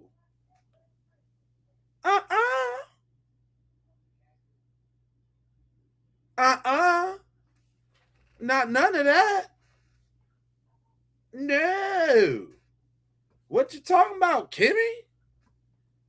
You switched up there on the shorty, didn't you? A little bit there, huh? On the switch up side of the game? Interesting.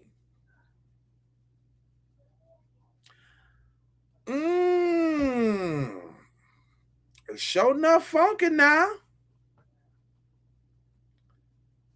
I'm just saying. That was all right. Is that the same Kim? Yeah, that's the same Kim.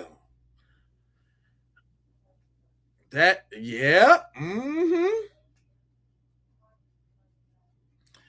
Man, oh man.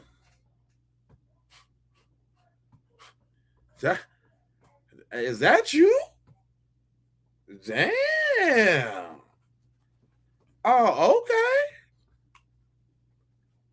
You done came out of a bag, didn't you? Like them old people say, oh, you done came out of a bag.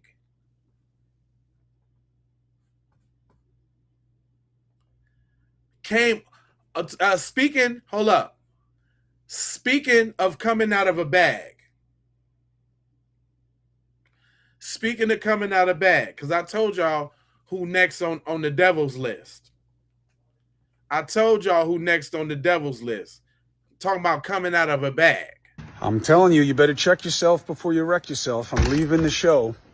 I do not know why people are relying on audio that we have no reason to believe is real. No reason. All of a sudden, Big Will, what up, brother? Look, all of a sudden, there's no reason to believe that the audio is real. You see that? All of a sudden, the audio ain't real. And now you got a kid who was just trying to help out his friends on a boat, and they're accusing him of murder? Now you got a kid. Bart is a kid. Bart is the grownest one. Bart is a kid. You see how they do? He just had a kid trying to help out. Taking pictures of his life and splashing it all over the place. Taking pictures of his life and splashing it all over the place. You sick people. And saying he's part of what happened to Nolan Wells? I mean, look, I get it. I get that it works. But at some point, doesn't there have to be some kind of measure of responsibility on social media? I get that true. What are you talking about? What? The responsibility for who? You talking about the responsibility that the people are involved is ducking? Going all around the world talking to everybody, but who they should. You talking about that responsibility? Oh, this is the Darvo is Harvo. The Darvo is Marcia Largo. Fast, quick, in your face with the BS. Yeah. The Darvo is Marcia Largo.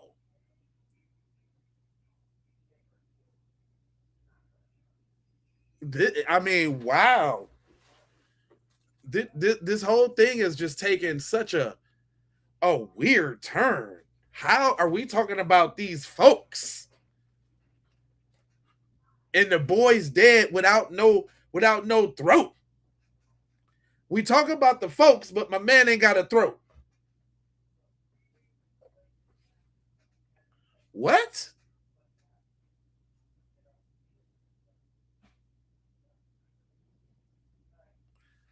This is crazy. And Chris Como, he foul.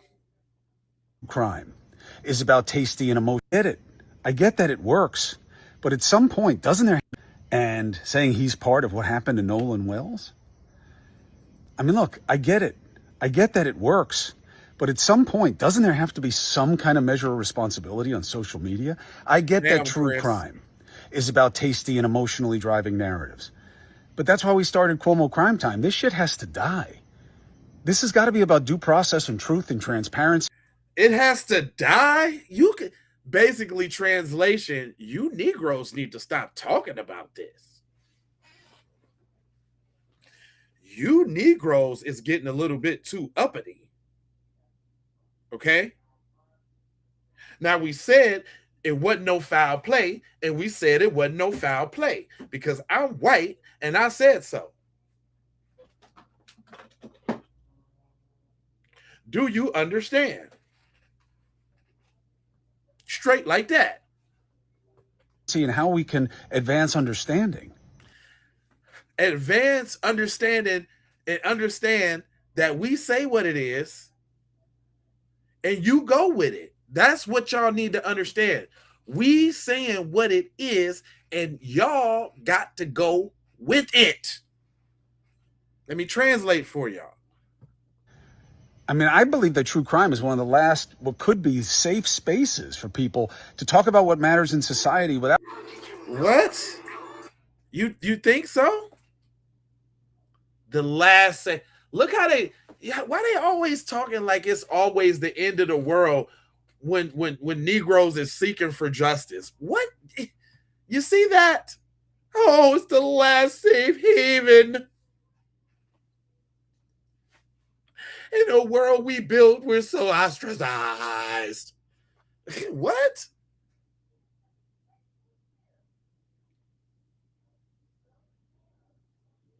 In a world that we control, we mad about how we control the net.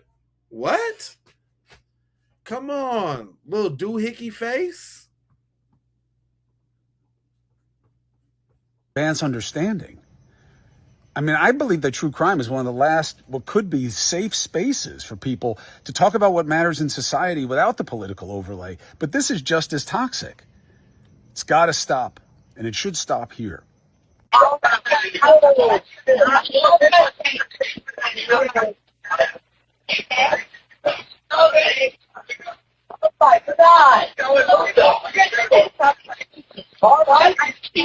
Hey.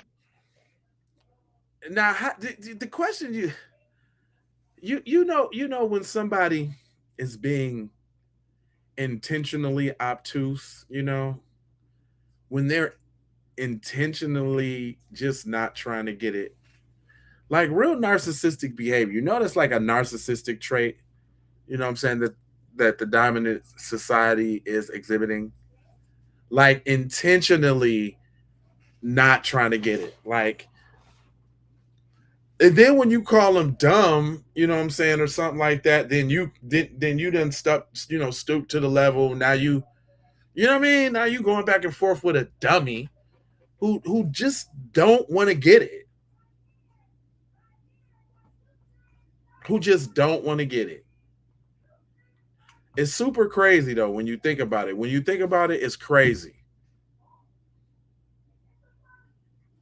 Extremely obtuse. Abnormally obtuse. Like, come on, bro.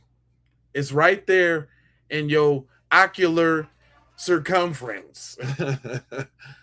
What are you doing? Great. So I wanted to check in really quick and share a little bit of information and my thoughts personally, right, on some things that I've come across this morning. Right. So I noticed that Megan J, which is a really, really strong advocate for Nolan Xavier Wells, and she has been breaking the case down. She's been sharing information, and it was brought to my attention via one of her posts that her family's home has been attacked. Someone is trying to kick her freaking door in. So if y'all don't know what she's talking about, this so-called happened to Nancy Grace because she's covering the case. And if they're kicking in, this is what I don't get. This is what doesn't make any sense about any of that, you know, to me. And here's why. It's because, like, the facts are the other team is winning right now. Like, if we just lay it all out, the other team is winning due to the fact of, you know, the sure disorientation of all the information and the different theories and things. I mean, we pretty much got it pinned down, at least to this phone call now, which I think, you know, does say a lot about everything. But for the most part, they're winning, right?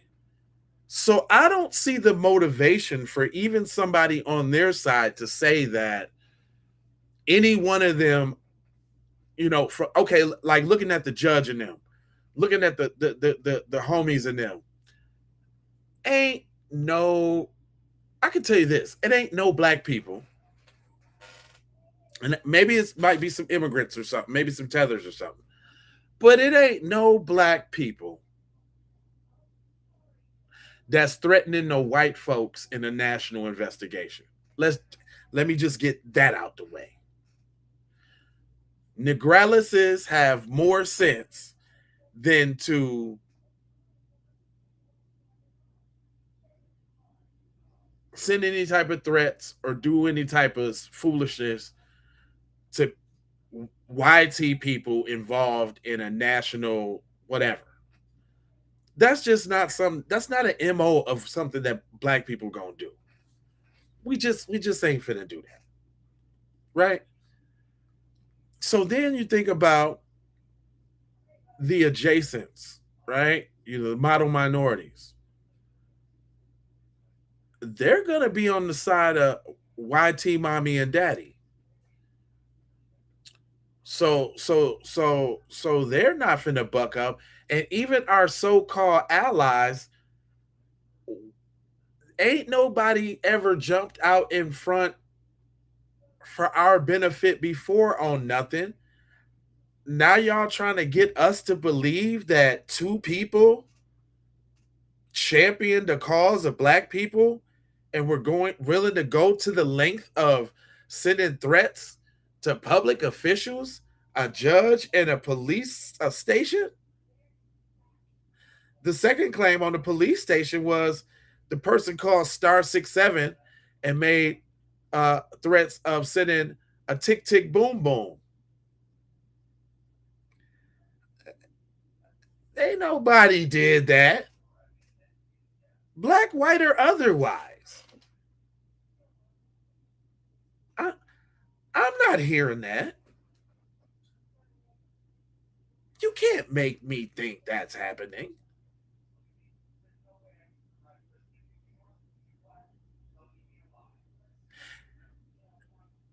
I can't put it on black people, but I ain't even finna give white people in the adjacents that they don't got a reason. It's not like they losing.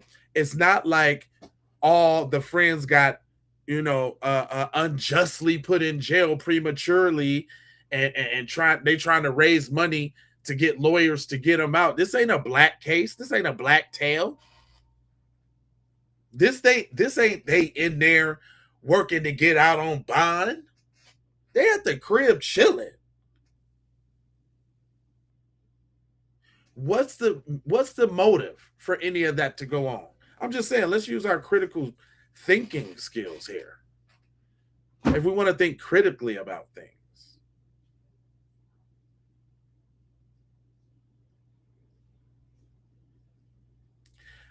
I don't, you're not going to get me with that. You ain't finna get me. But go on, sis, you was cooking. While her and her family's at home. What is this about? Like, who feels so aggressive towards the advocates that they feel that they can just go kicking people's door down and threatening people and becoming aggressive towards innocent people who's just simply reporting information about a case that's public information.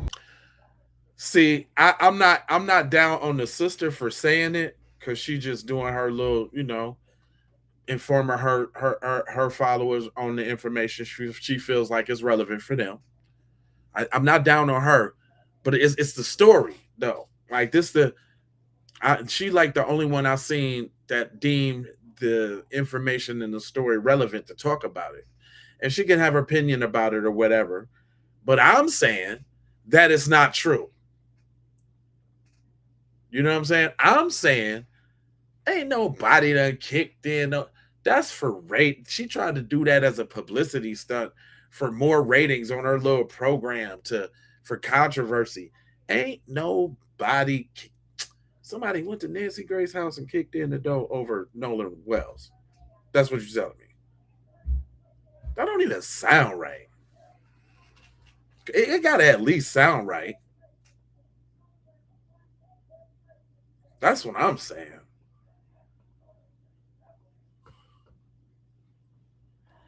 Hey, buddy, if you want me to talk to you so bad, there's a super chat over there. That works. Otherwise, you ain't saying nothing. As we proceed.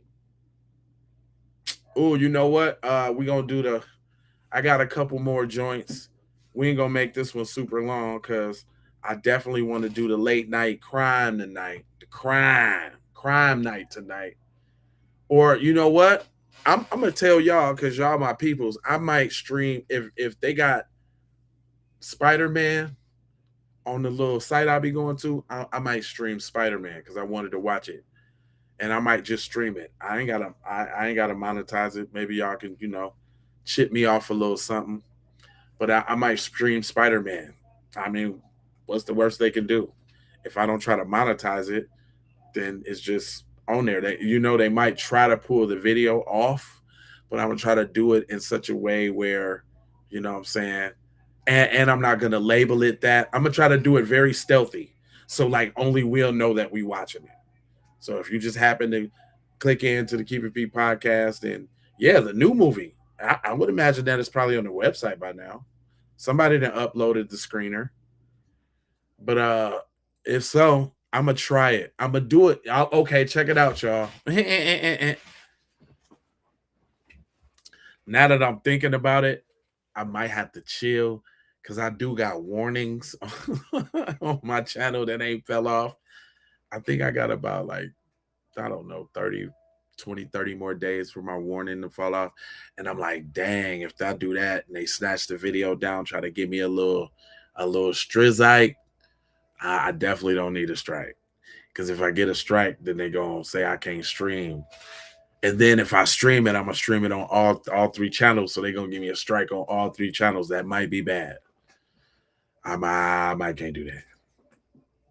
That was a nice dream, but I had to bring it back down to reality. Cause they let other people get away with that, but it just be my luck.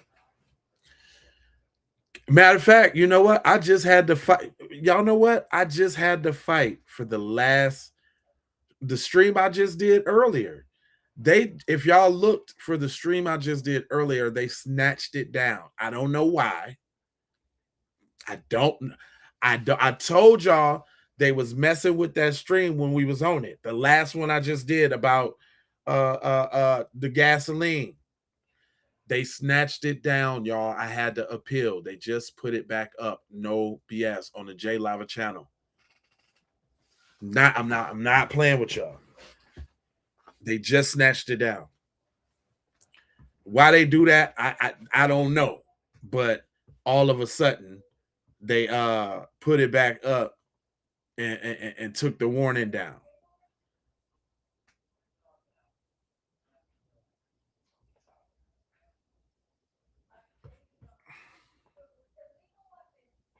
Look, I ain't playing. Look at this. Look at my dashboard in the back. It says, after reviewing your content, we deem the Florida Florida teen faced felony charges after horrific gasoline attack on friend is appropriate for all audiences. Like, I had to fight just real quick to get the junk back. Like, they snatched him up. They snatched the Datsters. They just snatched him up. They don't be playing with us black creators, man. They be doing us like all different types of ways, man, about this content. So, you know. Yeah, because I'm making a difference in the world. I appreciate that, Chris. I appreciate that, fam. Real talk, broski. Let me see, what time is it? I like to end on hours. Maybe we could just go ahead and go till 9 o'clock, and then I close it down, because then we can come back and then watch whatever we're gonna watch or do whatever we're gonna do. Probably like 10:30. And then if I do like a 10:30 to 2 o'clock, I won't fall asleep. 2, 3 o'clock in the morning, I can handle that. But if it's too late, I'm falling asleep. I said I was just gonna run it and let it fall asleep, but I don't want y'all to hear me snoring. Y'all be making fun of me. That it might go viral. Like, YouTuber fell asleep on the stream, snoring very loudly.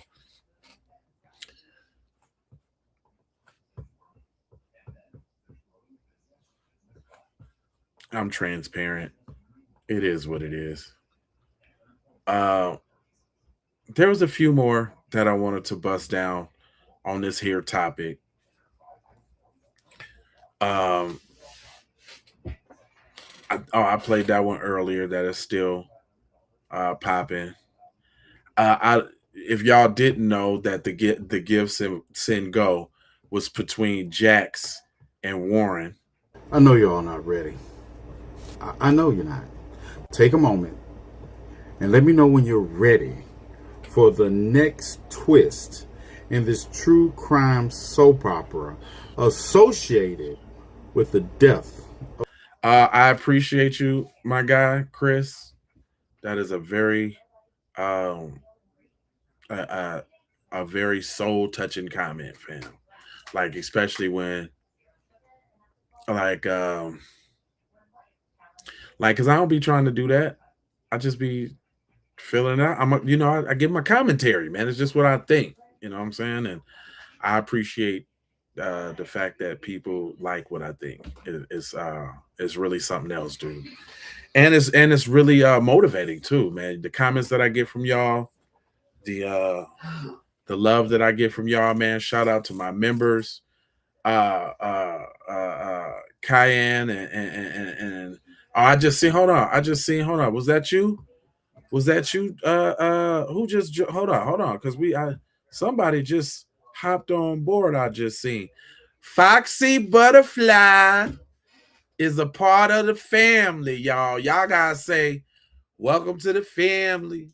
Foxy Butterfly in the hen house. You know what I'm talking about? I appreciate you on the lookout side of the game. You know what I'm talking about?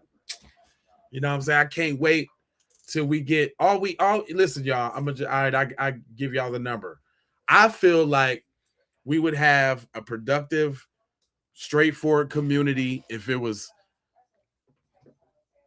50 members. You know what I'm saying? 100.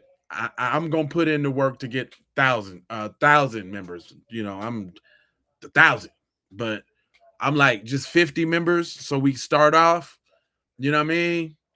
And do our own little members only content. I really want to do that. I really want to reward y'all. I really appreciate y'all. And if I'm gonna be working and twerking, you know what I'm saying, then I'm gonna have to, you know what I mean, do the special thing for y'all too. You know what I'm talking about? Yeah, you know what? Matter of fact, all y'all need to get with me in the inbox. Foxy, I got you already for sure, but all of y'all need to get with me in the inbox on Facebook, and I'm gonna send y'all one of them pieces of the package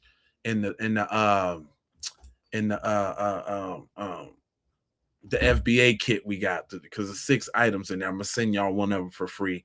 You know what I'm saying? I'm, you know, I try to do something, try to show some love. I appreciate you, that boy.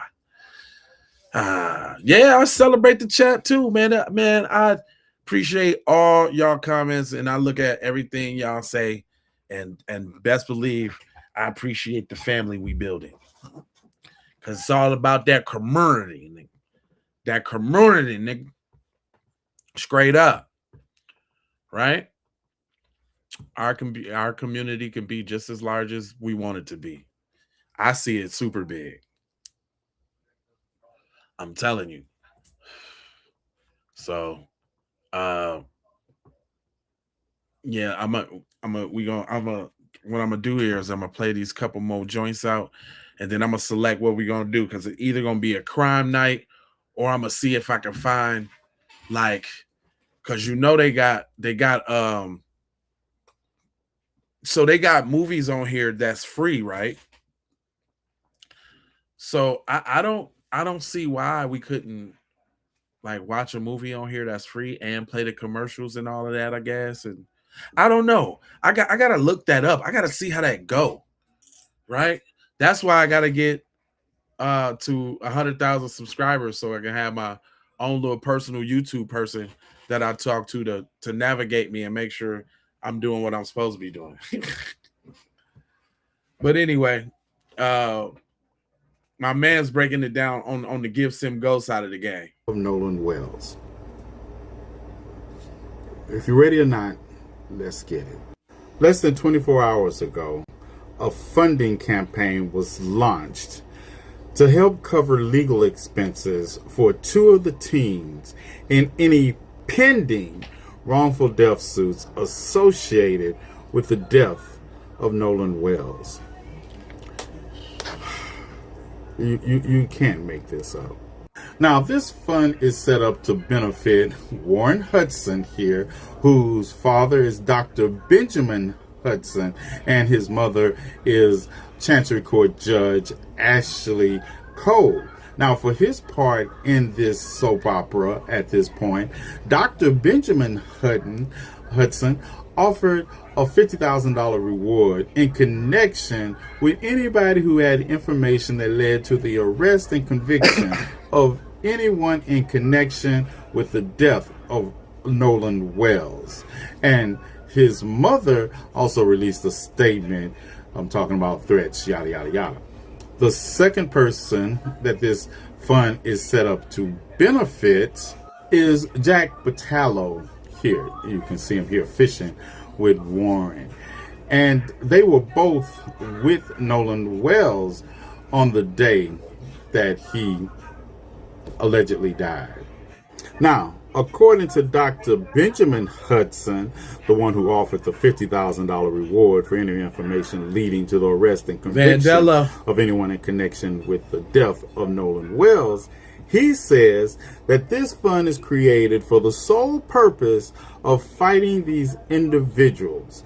Our goal is to raise money to defend those friends against incoming wrongful death actions filed by attorney Ben Crump and his team. I do remind you that no wrongful death lawsuits have been filed at this moment. And he said the sole purpose of this fund was for fighting these individuals, but they do mention a second sole purpose. Somehow I don't think somebody knows the definition of soul, but I digress. The second goal for the teens in setting up the fundraising account is to fund a robust legal team to sue for the litany of slander and libel spread by not only civil rights attorney Ben Crump, but also for many social media influencers, news outlets, and local people that are provocateurs. You can't make this up. And if 2 sole purposes was not an oxymoron, let's get into the third sole purpose.